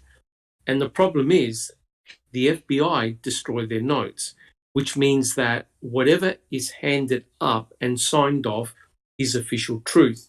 So we've got a big problem here, right? We have to take it on their value that there wasn't any shenanigans going on with any, note taking, translation of material, etc., etc. This is the ultimate problem that we face here, because you can see from the comments that Peg Lockenschlau was making, she knew that there were issues, but in her final report, the way it's constructed is that there are no conflicts of interest. Everything is hunky-dory. Move on, nothing to see here. That's the problem when you can't go back to original note. Well said, And Doc. if you're interviewing somebody and making notes of those, the interviewee is not taking any notes. So he or she do not have any leg to stand and say, he did not ask me that question, or she did not say that, I did not reply that way. There's no way. Yeah. At the end of the day, we've got to remember what's happening here. There's no doubt from listening to the depositions, Stephen Avery's exoneration rattled the cages to the fundamental cause. Don't make any mistake about that. This was huge for Wisconsin, huge. And you could tell by the complexity and all the departments and people involved that this was an incredibly complex process. In the end, they had to have one straight common story. That is, nothing to see here. No one did anything wrong. The only way you can come up to that conclusion is that there's a lot of, let's say, fudging around the corners taking place. So everyone comes up with a similar story, and that's what we have to work with. And it's frustrating. But before Christina talks, another thing to add to that, another huge thing, Doc, that they had to deal with was Gregory Allen and what was going on in 2005. It was a major problem. That's why, and I'm sure Sunshine Christina will talk about this, because it was an excellent finding by her research. There is no way they wanted to mention Gregory Allen's name and what he did as minimal as possible. And had that report been put forward for the timing, Oh my God. it would have been there is no doubt that when Stephen Avery was arrested for the murder of Teresa Hallbart, people's ears would have pricked up, red flags would have gone up everywhere, and had these depositions been available at that time, people would have been thinking, "Oh my God, they did set him up." We're now looking at hindsight, right? And that's why looking at these depositions, we go, "Oh my God, these crafty bastards! This is what they were doing." But now we're doing it in 2022. Imagine if this info was available in 2005. Yep. Oh my God. Yeah. Sunshine? So notes are subpoenaable, right? They are. If they had any. Yes, if they have them. Now, we know that they are trained. Okay, you're trained in law school. You're also trained when you go to officer school to take detailed notes. Think about your little black book and your pen. You know, the officer comes to the scene. He sketches out what he sees before they take pictures for his own to help put it in his mind. Now, I thought there were two places, but I know of one place where it clearly states, Deb Strauss states, after she completed the investigation into the 85 case, that she destroyed all her notes. Now, normally, when you interview someone, you do two things. One, you record it with an audio tape. Now they use, a camera. Two, you have the person go over that statement and sign it. Now, if you think about, what was her name? Ramona, Marcel's. Marcel. Okay, Ramona Marcel gets up in these depositions, and Glenn and Kelly tell her of a story she allegedly told Dvorak about her mother-in-law Ramona's mother-in-law telling Ramona that she saw Stephen Avery in the vicinity of where an 11-year-old was kidnapped. But yet when Glenn and Kelly question her, not only does she say, "I didn't say that, I don't ever remember having that conversation with my mother-in-law." They are completely fabricating whatever it needs for it to say to get the result they want. This is not an investigation. It's simply doing what needs to be done to sell the story. Yeah, what we hear somebody say, I can't remember who said it, which lawyer, but it was like, quote, "they were going to make it work," end quote. Another thing to add to that, Christina, you touched on something that, I can't prove it because we don't have access to any kind of ledgers or very few ledgers from the DCI. But I just wonder how many of these conversations were recorded, even if it was just by cassette. I think some were, but again, there's no way we can ever prove that. Yeah, you would think they would. Alan? Yeah, well, to me, especially in a case like this, all documentation should be kept, especially if the person or the suspects, defendants, whatever, are still fighting for their freedom. But you know exactly what they're going to come back with and say, "Oh, well, we can't keep every book that we write in. Do you know how many books we go through when we do this sort of stuff?" Well, I'm sorry, but when it's a murder case or a sexual assault case, a child abduction case, whatever documentation that they take, whether it's through interviews with the recordings, the notes of the police officers, or anything like that, those things should be kept for this exact purpose. Well, I think also to add to that, because this was really kind of a civil matter at the heart of it. I think that drives it a little bit different than a criminal thing. I don't know. I don't know. Go ahead, Alice. I'm sorry. Yeah, no. I mean, it's true, Jack, because when like in the depositions, they say that, did you make this statement?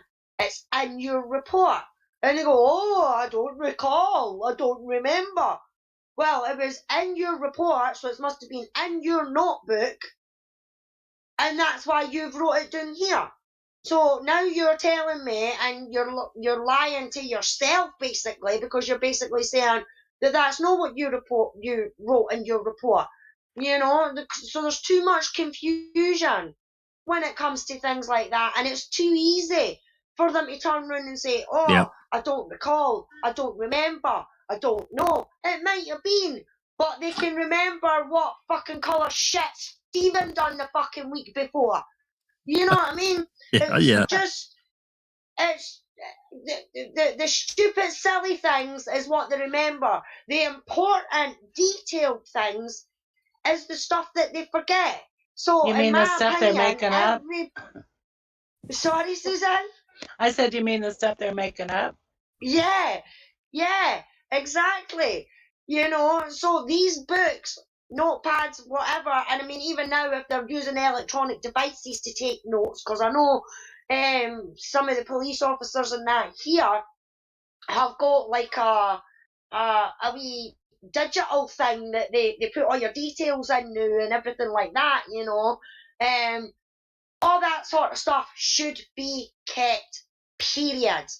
So that this sort of thing can be looked back on and be like, well, you wrote it in this book, you wrote it in this report, so you must have said it, you must have done it. You know what I mean? Yeah. No, really? Yeah. Well, in court of law, if it's not documented, it didn't happen.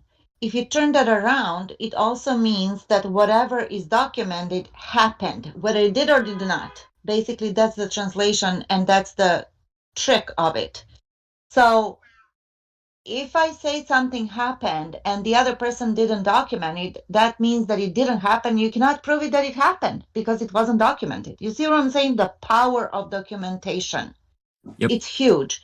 And a little tidbit of information, Paul Pepiat in chat said the phrase stitch up comes from the British police unstitching their notebooks to insert or remove pages, which is basically what we're talking about. But that's a good little gem of information. Thank you, Paul. Mm-hmm. Doc, did you have a comment? Yes. So, you know, what we've been reading out is very useful because it shows that there is a specific chain of command. So you've got the foot soldiers gathering all the information, and reports are then passed up the chain, and there are no doubt that they're edited and then passed back. So you get editing. So I think Tom Fallon had mentioned the fact that he was involved in editing reports. So anything that looks really suspicious or doesn't sound right, they either reword it or they actually delete it right out. So you're getting all this editing taking place. So hence, you don't know how things looked initially in situ. What you get is a final polished product designed to make the MTSO look good, the Attorney General's office look good. No one is to blame. In order to do that, you've got to massage a lot of reports, correct? Yep. Right? Correct? Because, it looks really bad. But the other important thing is the level of complexity involved in getting a report like this done. So quite clearly, does anyone know whether Stephen Avery was the first person to be exonerated in Wisconsin? By DNA, I think so. Know. By DNA, I think so, Doc.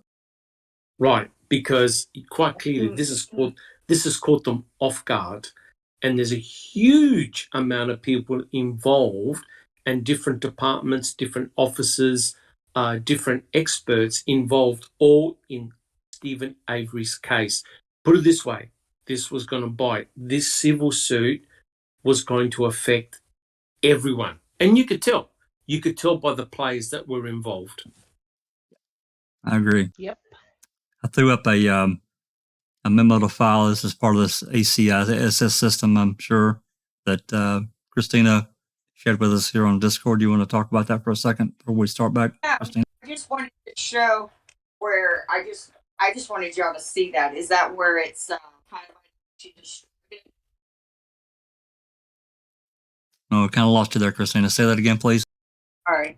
Is that piece where it says that Deb Strauss destroyed? Not only did she destroy all of her investigative file, she destroyed any evidence that she collected as well. Why would you do that? And then I don't also, understand. also, let's remember that their original report of what happened and what they found was completely shredded, and a much kinder report was issued on this investigation into the investigation. Right? This is really strange too, because this is 5 months after Brendan was sentenced. He was sentenced in August of 2007. So, wow, this is really. Yeah. Why would she destroy any evidence collected instead of turning it in? And why would she destroy it in 2008? Yeah, I don't understand. Because she's covering her own ass. That's why.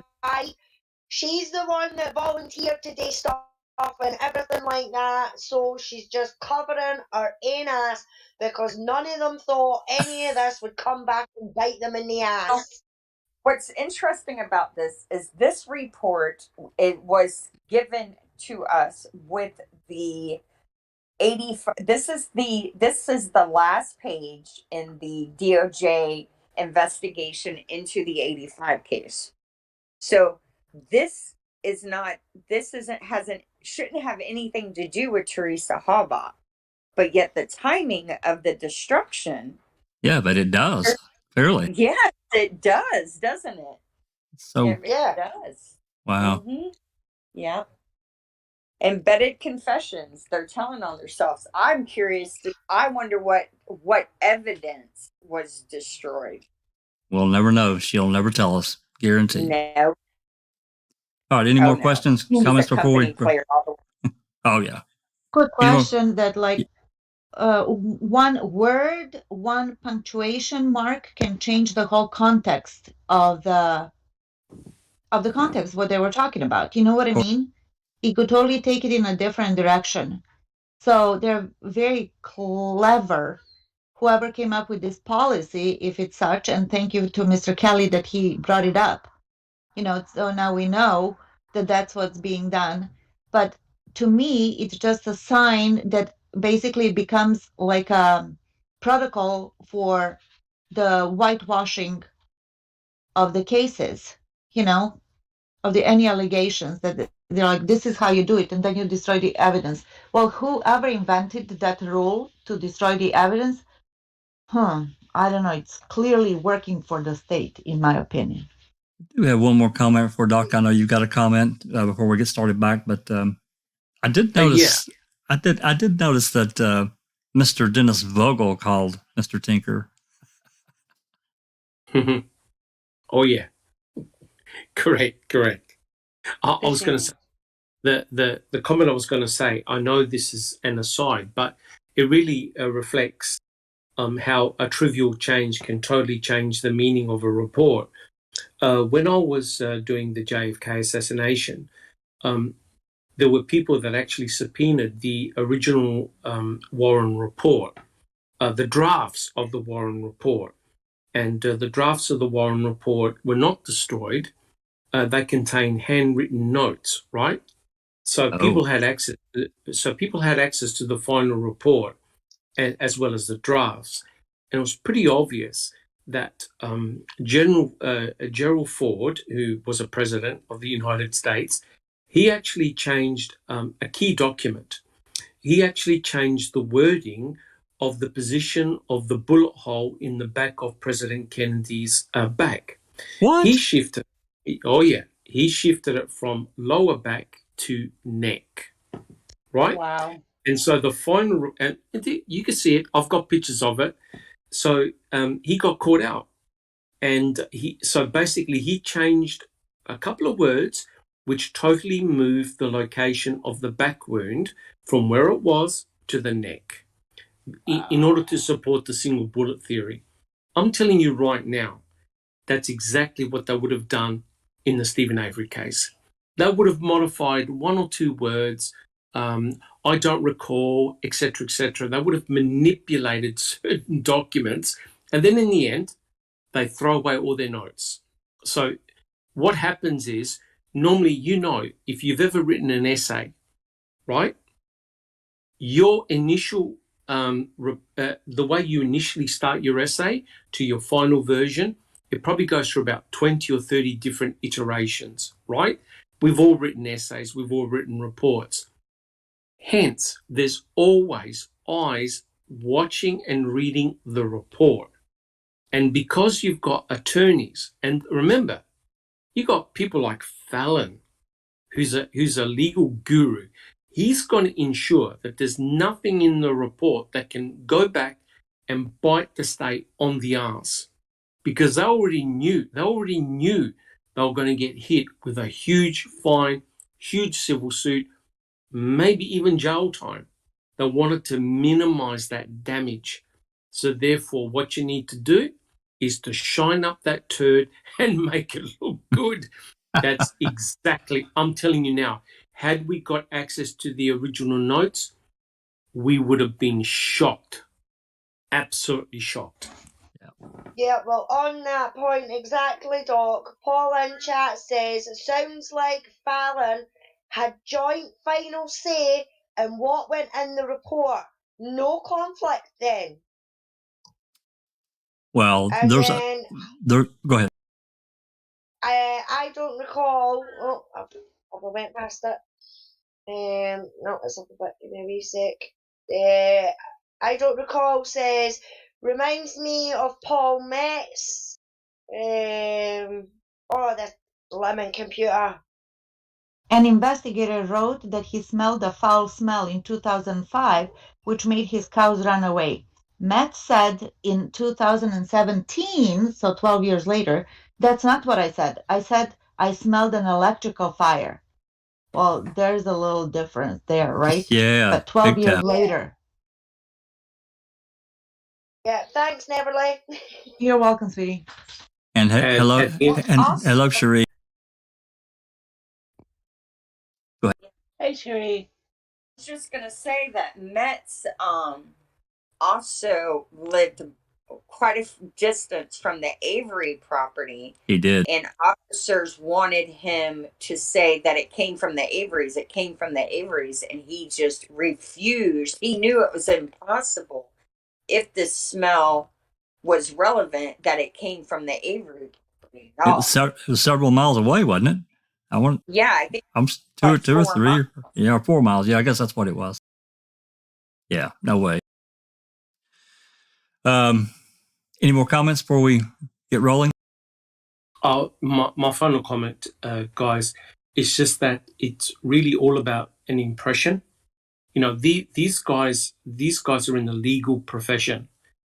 Stephen Avery, his exoneration was bad news for the county, because they didn't want anything to do with, what did Fallon call it? Project Innocence. Yeah. Can you believe that? He even said it bloody backwards, right? Because remember, the Department of Justice, the legal system, they're charged for putting people in prison, whereas the Innocence Project are trying to get people out of prison. So in effect, undoing all the hard work done by DAs, attorneys, the judge, the jury.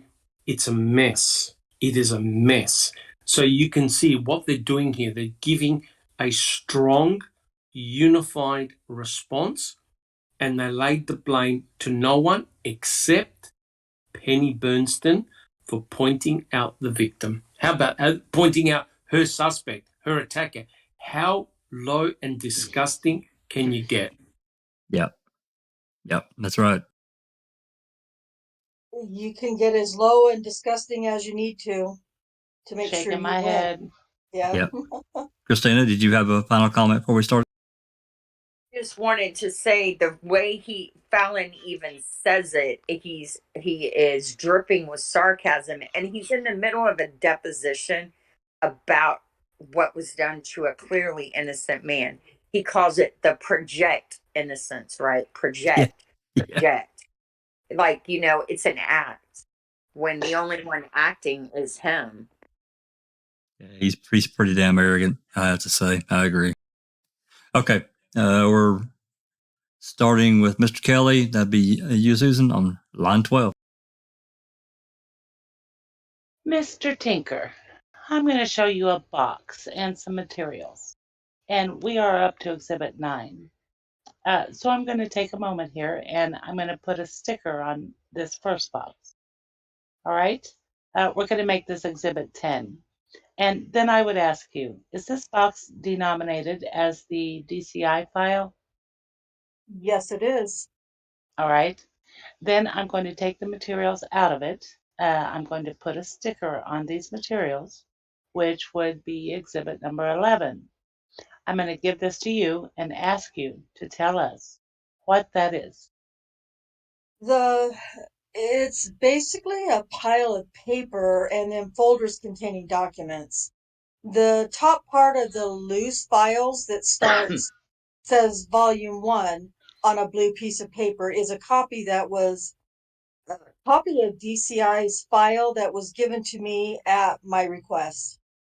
In response to the subpoena? That's correct, in response to the subpoena.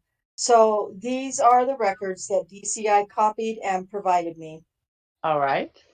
And then there are a series of folders that also contain, that have been bait stamped, the original paper documents that have not been bait stamped for this litigation, but that has bait stamps that are independent of our litigation. And then there are DCI reports in various folders that would have been produced by DCI. In fact, it appears Volume 2 is in there. So all of these are records that DCI produced for us. All right. And I guess what I'd propose is a stipulation. Were you finished? Yes. A stipulation involving all of the counsel in this case, the civil case, and Mr. Finkelmeyer on behalf of the Department of Justice, that we're going to call Exhibit 11 materials, quote, the DCI file, end quote. That's fine. That's okay, counsel? It's acceptable. Sure. Okay. Now, I'm going to mark this second group of documents as Exhibit 12, and I'll hand these to you and ask you if you would identify that group of materials for us, please. Just for the record, did Exhibit 12 come out of Exhibit 10? It did not. Did not. Okay. Exhibit 12 is a series of folders, and it appears as though most of these have been bait stamped. The first folder is identified as quote unquote Monica Burkert Briss file, and those documents are bait stamped. The second folder is identified as Tinker's file, and in looking through this is I had gone through and searched my email directories for all of my Avery Investigations files, and that's what is here. In addition, the version of the final report that I have in my file. The next folder is denominated Fallon's file, and it appears to be the emails that he produced or had still saved, and various DCI reports that he had kept in his own personal Avery file. The next is... Oh, can we go off the record? Sure. Back on the record. The last bigger file is denominated quote unquote Dam Box Avery file, and it has a series of folders in it that from the copies of all the emails. They were emails printed off from Dan Bach's email folder, and it's denominated quote unquote Stephen Avery report. And then there's a folder which contains his notes from the Avery Task Force and a legislative council report on the draft of an eyewitness identification procedure. He has a folder on the eyewitness ID materials and a folder that's denominated quote unquote DOJ proposals Stephen Avery. And it has a number of documents, but I'm not sure what those are. All right. Mr. Finkelmeyer, is there a particular characterization that you use for those materials? I call them, quote unquote, individual Avery files. All right. Then that's what we'll call them. And that's exhibit number 12. Go off the record? Sure. Or Back on the record. Mr. Tinker, I've marked this next box with exhibit 13. And I'm going to ask you, in your capacity as records custodian, what is it? this is a box that contains our Department of Legal Services files on our Avery investigation. It has a green stamp on it, which is the Records Center box number, identifying number. Its contents are when we were closed with our investigation was done, all of the various documents were put into one box, and that's what this box is. And did you, in your capacity as the custodian, go through these documents when the box came back to you from the Record Center? Yes, I did. Would you agree with me that there is a considerable duplication of several of the subfiles within the box? There are. All right. You made some comments earlier in your testimony about obtaining documents from the Innocence Project and from the Public Defender's Office. Do you recall that? Yes, Is it your belief that those documents are in that box? I believe they are. Do you have a belief about whether or not you obtained the entire Public Defender file? Objection, no foundation. I don't have any way of knowing if we got the entire file. Okay. I'm not sure. To your knowledge, did you get any file from Attorney Bogert? I believe that I'm not sure if we got the actual file. I believe that he had passed his file on to somebody else. All right. I don't know. Were you? And actually, on the defense file, if I can back up, I'm not sure we actually got a physical copy or if Tom Fallon just went down and reviewed the file. Went down where? Down to the Innocence Project. So it's your belief that the Public Defender's file, such as it may have been, was given to the Innocence Project? Correct. And Where? my belief for that is there was an issue for us on whether or not discovery was complied with, and there are some of these the person that did it, I can't remember his name.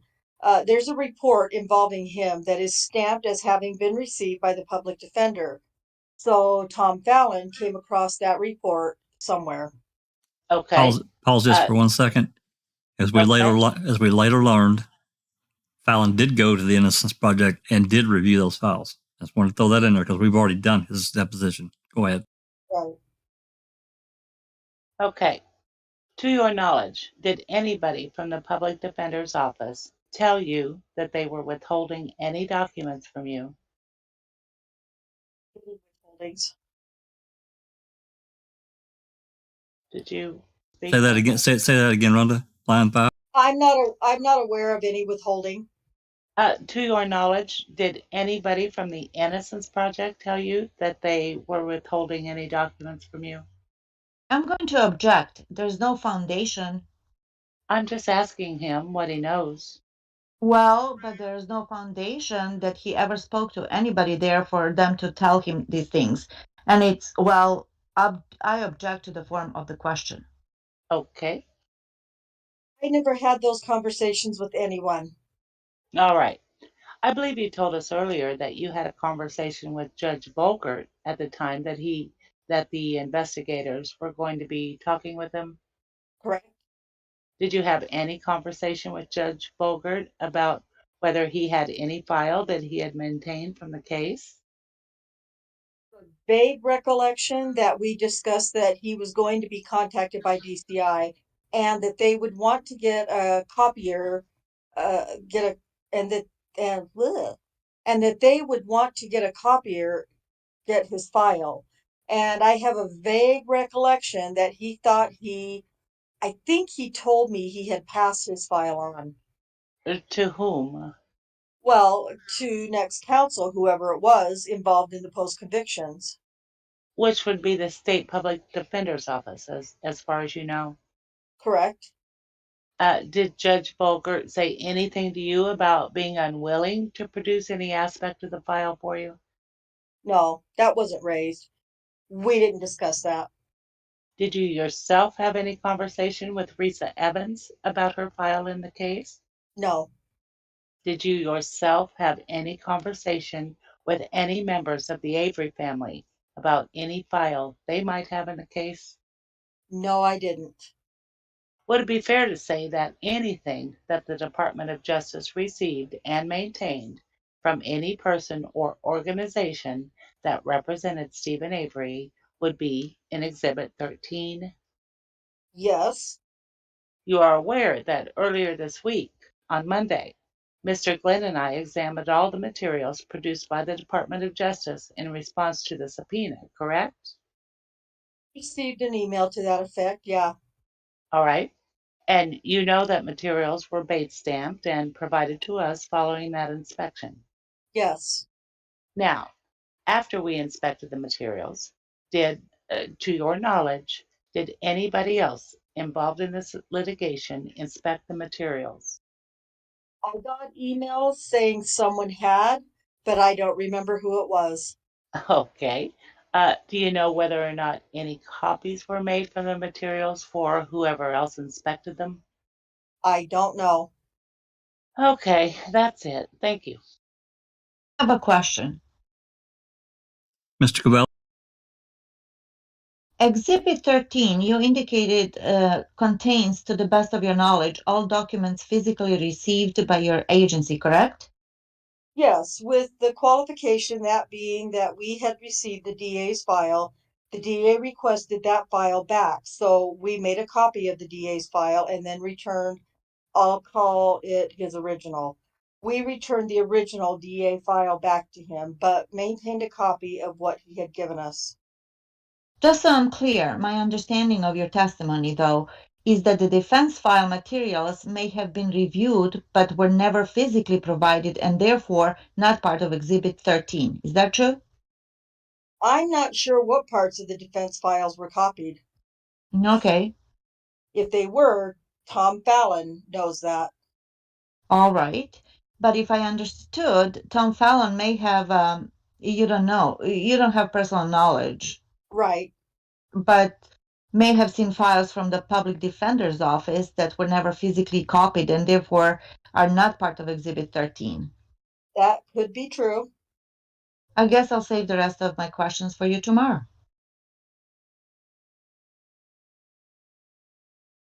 Mr. Tinker, anything from the defense file that was copied, as far as you know, is in Exhibit 13?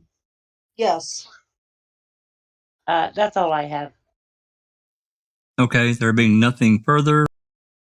Oh, we should maybe, well, this way we'll put our stipulation on the record about how we're going to handle these exhibits. Would that be appropriate? Why don't you go right ahead, Mr. Cabelli? The documents that were produced today pursuant to the subpoena and that have been marked, I think we have an agreement that those that have not already been Bates stamped will be Bates stamped by DOJ, and that DOJ will maintain possession of the originals of all those exhibits and will make available at counsel parties in this litigation's own expense copies that they may wish to make an arrange for. And that obviously the Bates documents will stay in each other respective exhibits. Is that agreeable? That's agreeable. And just for clarification, that includes Exhibit 10, 11, 12, and 13. That's my understanding. So stipulated. Okay. There being nothing further, I guess this deposition is concluded at. Actually, Jeff, this deposition is adjourned for the continuation of Mr. Tinker's deposition tomorrow. Okay, very good. The deposition is adjourned at 10:25 a.m. off the record.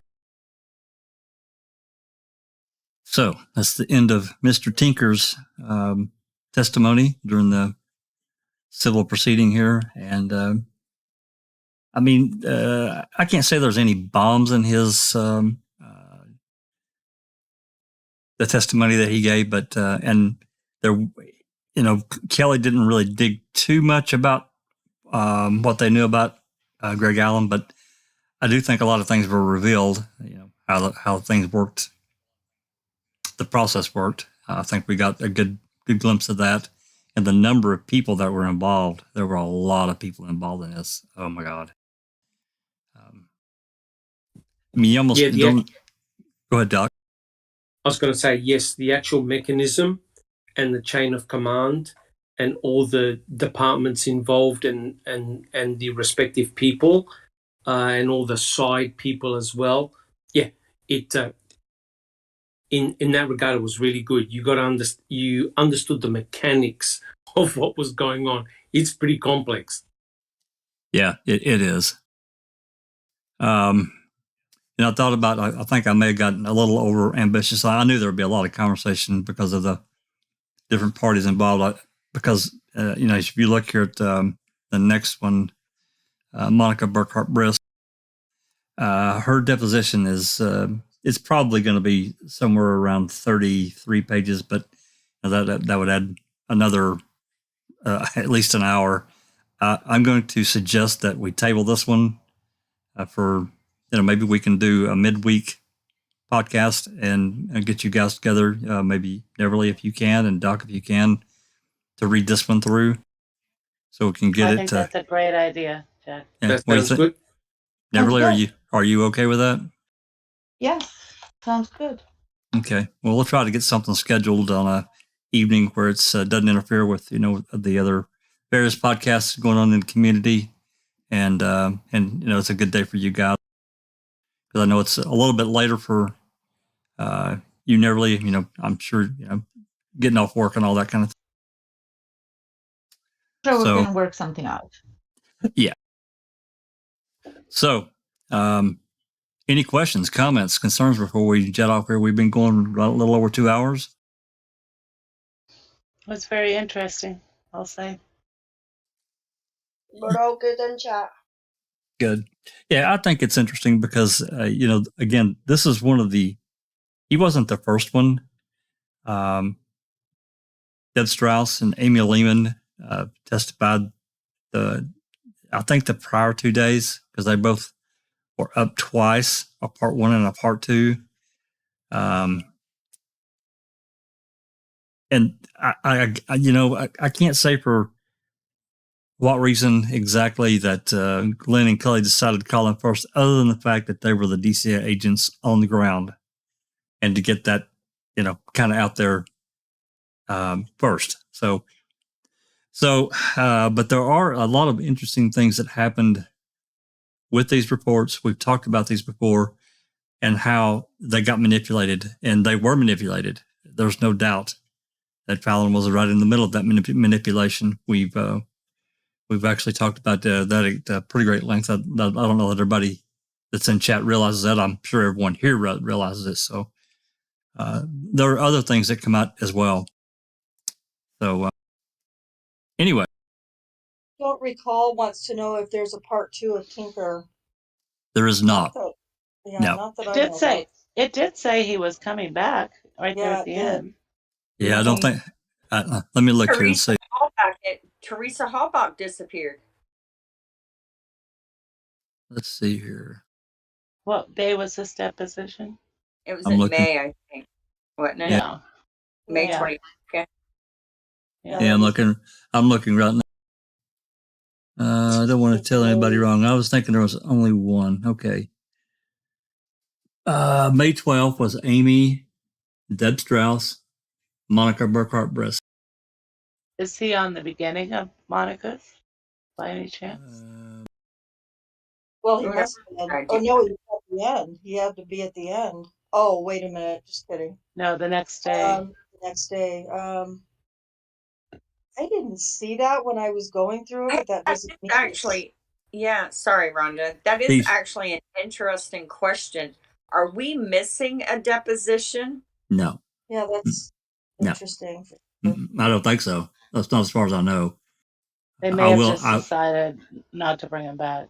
Correct. Or, Okay. So or go ahead. well, I was just going to say, or they were going to bring him back after Vogel and Kasurik were deposed to tie it all together, right? Because Tinker is DOJ. Kasurik and Vogel are the head of Manitowoc. Now, depending on what Glenn and Kelly would have been able to get Kasurik and Vogel to admit on the record, it would have allowed them to bring Tinker back and further flesh out whatever it is they had to tell the full story, right? Because I think a lot of us know that they were going to bring this house down. And I'm not sure it would have been Tinker that they would have done that with. Yeah. I don't know. Well, I mean, I didn't think so either until Jax just explained exactly where Tinker was in the chain of command. Because you're saying Peg, maybe one other person, and then Tinker, right? There was one or two. Actually, he actually says this deposition is adjourned for the continuation of Mr. Tinker's deposition tomorrow. Uh-huh. Is what Kelly said. Yeah, there is not a part 2 for Tinker. I'm looking at my files right now, and on May 12th, there was Amy Lehman part 1, Deb Strauss part 1, Deb Strauss part 2, Monica Burkhart Brest, and Steve Tinker. They were all on May 12th, 2000. May 12th. Yeah. Mm-hmm. Yeah. And then who was on and then when did, those were on the 12th. When did, it's on the 13th. Yeah, exactly. Thank you. The 13th was Amy Lehman, part 2, Deb Strauss, part 2, Jennifer Nashold. So Tinker didn't show. We need to see why Tinker didn't do a part 2. Let me make a note of it. I'll ask Eric. Make sure that we've got everything. It seems to me he was pretty thorough with the guy, but I don't know. I mean, I don't know what else, unless there was more that they went after him. Again, they didn't really try to pull too much out of him about Gregory Allen, which was a lot of basically the guts of a lot of the depositions were who knew what about Gregory Allen and when did they know it. Right. So I'll find out. And as far as I know, that's all I've got.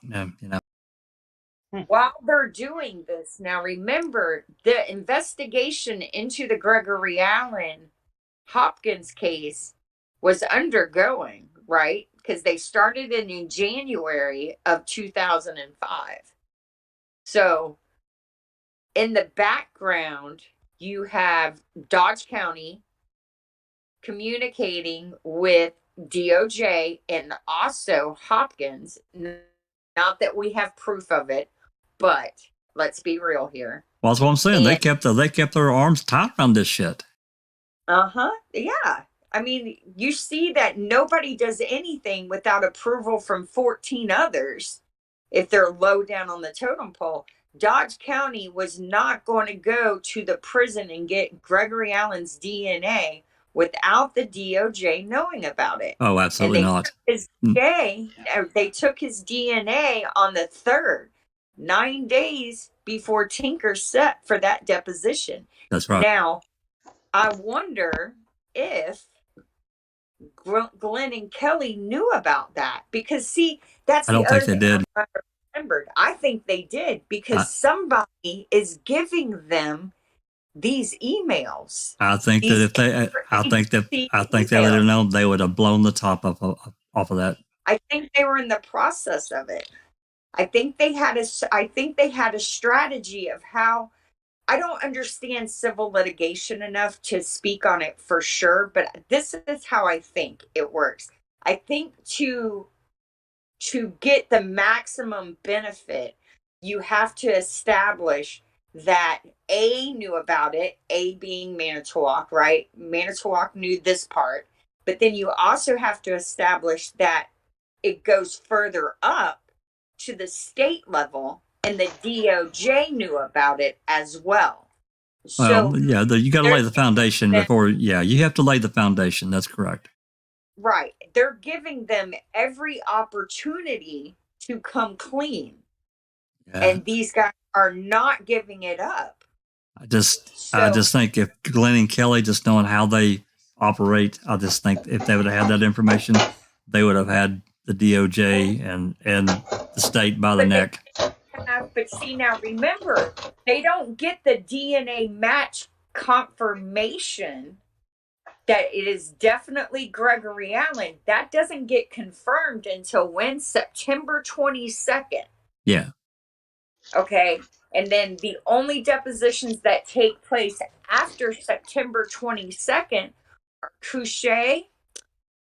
Who else? I think you have Greaselock, you have Roar, and then you have Colburn Link. All Manitowoc guys. Let's see. Avery depositions. Let me see here. So in August was, we're looking for after September, right? September. Yep. So September we had David Dvorak. Mark. What day was? When are these? David Dvorak was on the 22nd. Okay, that's the day. That's the day they got the confirmation. That's the day Minnesota confirmed that it was Gregory Allen. Mark Rohr. Yeah, Mark Rohr also testified to his part 2 because he got called back. Mm-hmm. Michael Griesbach was on the 22nd. Mm-hmm. And Vernon Clement. Mm-hmm. Now, I'm gonna ask you one other question because I know the call happened, but I don't remember what deposition. During what deposition do they interrupt Kelly to take a call, or is it Glenn? It was. I do remember it happening. I think it was. Gosh, I'm gonna lie to you. Was it Conrad's? Maybe. It might be Conrad's. We need to see. Because if it happened on the 22nd, that would be friggin' telling. Yeah, I don't know. I just have to believe that Glenn and Kelly they're honorable enough. If they would have found out for sure that what was going on by, let's say, the 22nd or even the end of September, they would have strangled the DOJ in the state of Wisconsin because they could have blown the top off of these depositions completely. And they were, right? They were. They also have to, but remember now, their first duty is to their client. That's right. They have to get Stephen Avery the maximum payout. Plus, I mean, everybody's got a little bit of greed in them. The more money they get Stephen Avery, the more money they get themselves. No doubt. So that has to play a part in it as well. So, and they wouldn't have known for sure that it was Gregory Allen before September 22nd.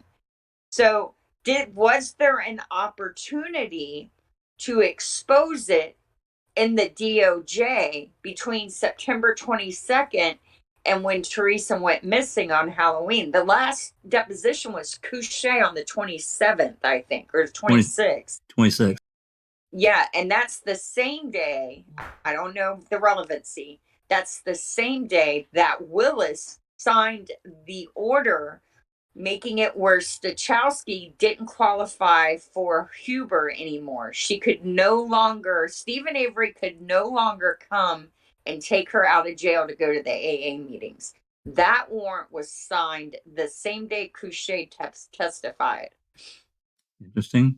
Yeah, there were a bunch of Yeah. depositions actually in October. You had Link, which we've done. Ramona Marcel, we've done. Sandra Morris, I think we've done.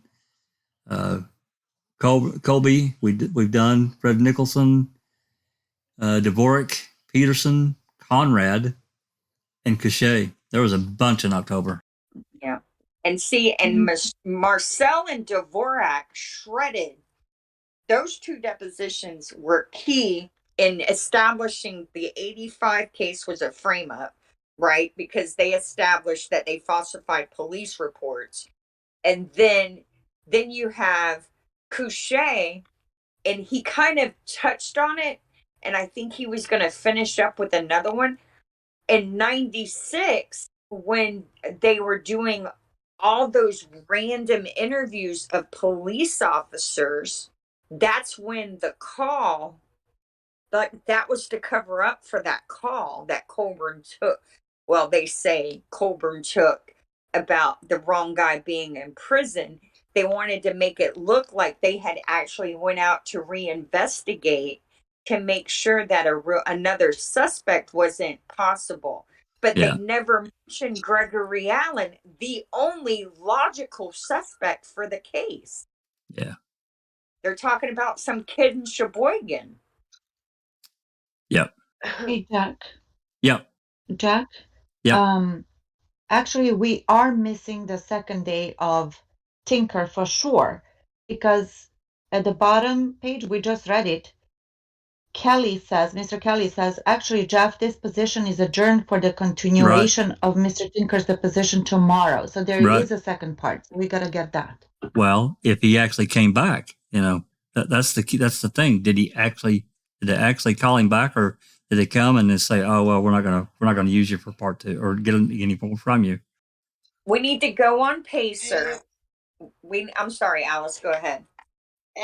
Just hi, Anthony and chat. Anthony's saying, where is Glenn and Kelly now? In touch with Zelna Law, I hope. Why was Fallon allowed to prosecute Avery when he gave a deposition in the civil suit? Great is it question. legal to do that? Great question. It is a great question. And, there was a number of things that really took place, and I can't really explain them because there's just not enough information from my standpoint, and it's not legalese enough to really explain it. But it is interesting because you would think that there would be a definite conflict of him being involved. It is noteworthy to talk about, though.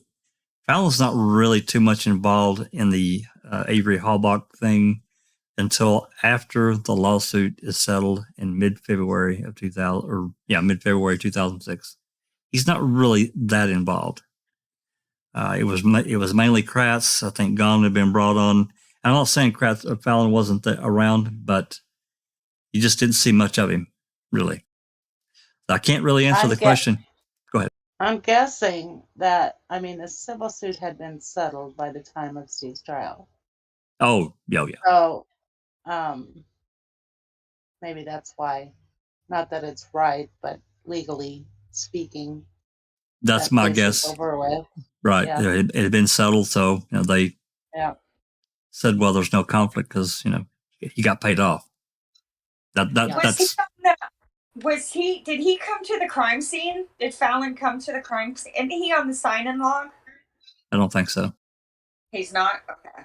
I don't think so. Don't hold me to that. I don't remember him being on the sign-in sheet, but it's possible. Let's be real here. If Peg Lautenschlager wanted justice, she would have called the FBI in and had the FBI investigate the case. Yeah, right? they didn't want the FBI involved in it at all. Yeah, well, except maybe for some of the laboratory stuff and biologicals and that kind of thing. But other than that, I don't think so.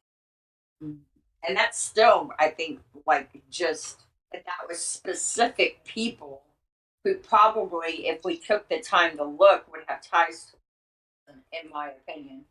I do remember, now that I'm thinking back some months ago, I do remember, I know I remember talking about this with someone about a part 2 for Steve Tinker, and I didn't have it. I do remember that. I don't remember the answer. I'll try to find out, because this has got me bugged now. It's got me bothered. Like, all right, where's that file at? Because I know that when I grabbed them, I grabbed everything there. I know I did. Have you looked like on day 14, maybe? Day 14. Oh, you mean May 14th? Or May 14th? Yeah. Yeah. I don't have anything. I just don't have it. Okay. Everything's in that one file, that one folder that I just opened up and looked at on my PC. So anyway, before we jet off of here, I hope we've spread a little bit of knowledge, but I did want to do this. Let me get here. Before we go, trying to do this before we end each podcast, just to not really show off, but kind of show off, kind of spread the word.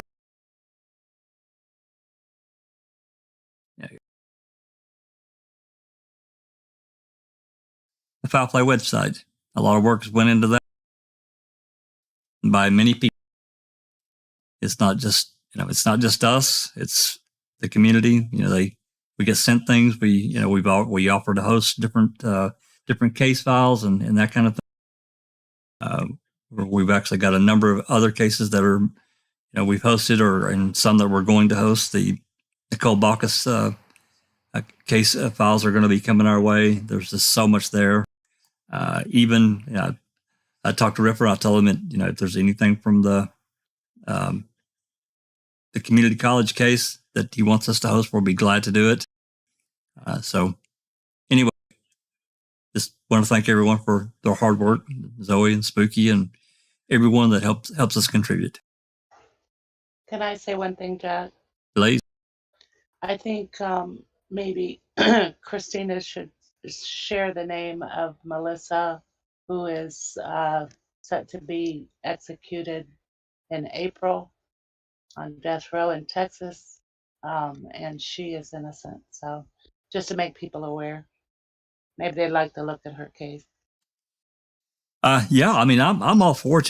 We talked a little bit before we went on about, vetting that case out a little bit more before we, actually stored any files, or hosted any files. But, I'm personally okay with it. I mean, I think it's a conversation the group needs to have, but yeah, I agree. Well, the documentary on Hulu, State of Texas versus Melissa, will give you a heads up into the case. So if people want to check that out. Yep, that's another good resource. And the Crime Theory Exchange that we just did, Christina, got a lot of information, and those links are within the description of that video that people can go look at her case. It's really pretty terrible, actually. The way they treated it. The more that I look, and I pretty much spent all of today on speaking with people working the case, looking into the case. I watched the documentary myself. The woman is clearly innocent. The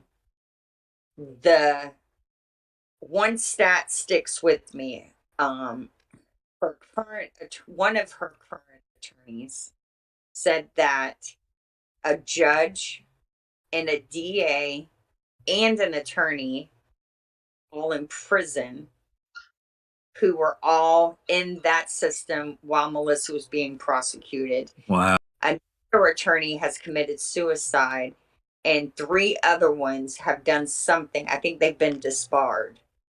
So that part of Texas at that time is just, it was not a good place to be a poor woman with a DA who needed to get a feather in his cap and get his death row case in. Oh, for his election. Yeah. He's in prison right now. He took money to look the other way on case. The RICO case. Yeah. On cases for the upstanding members of his community. All 12 of her children repeatedly state their mother did not abuse Mariah. And the the easiest way to explain this case is this. She was in the middle of moving. Mariah fell down a steep flight of stairs. The next day, when the EMTs responded, the apartment had 2 steps. So when the kids and Melissa were saying she fell down a flight of stairs, the EMTs and the cops are looking at these 2 steps and saying there's no way all those bruises came from 2 steps. And so they tunnel visioned. She's a liar. She beat her kid. She's covering for it. And they never could see the big picture. And she had a public defender who went to work for the DA right after her case. Well, they come in. You can see in that interrogation that's that we showed. I mean, they come in strong on her. But my 2 cents. 2 things that really struck me is her being innocent. I didn't detect anything from her at all. Nothing when she was talking. And number 2, all of her kids said basically what you just said. She didn't abuse us or Mariah at all. You got it wrong. Yeah. So go ahead. I was just going to say, I just thought there might be some people here that haven't seen the other podcast and just make them aware of the case. Yeah. And the other thing is the way we can help her, the easiest way to help her is to contact the Texas Pardon and Parole Board, because like Oklahoma in the Richard Glossop case and the Julius Jones case, the governor defers to what the Pardon and Parole Board recommend. And one thing that really worries me about this case is because of COVID and because of all the issues in the United States right now with this lethal injection and the midazolam and all the issues with getting a safe, humane, I hate even saying that word, a safe, humane way to kill people legally, Melissa never should have got an execution date. So why are they trying to kill her? She's only been on death row for 13 years. Her case was just denied by SCOTUS in last year.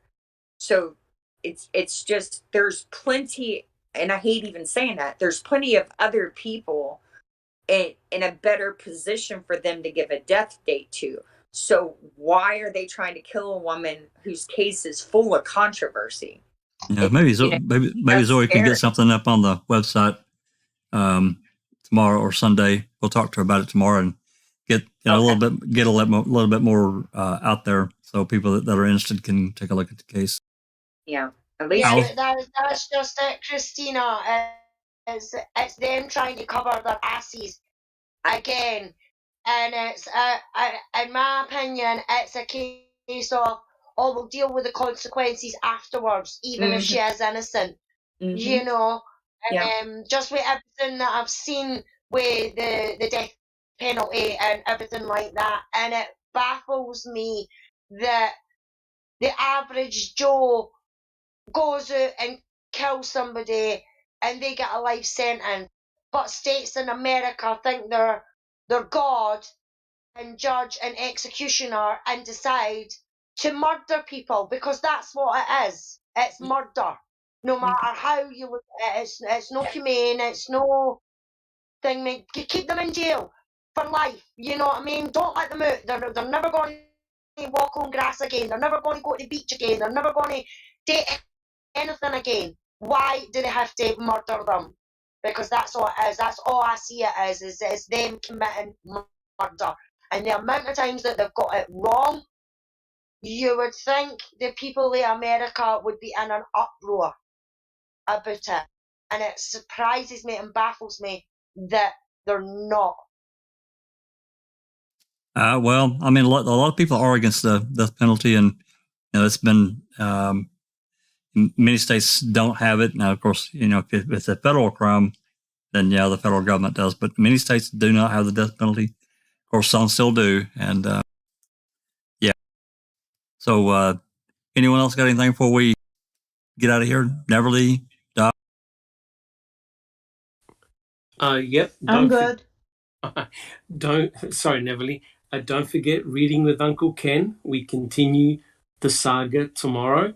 And just to let everyone know that, as Jack pointed out right at the beginning of the podcast, we've uploaded a few Minimam clips involving Brendan Dassey, and they have brought back some very interesting responses from the, how shall I put it, Jack?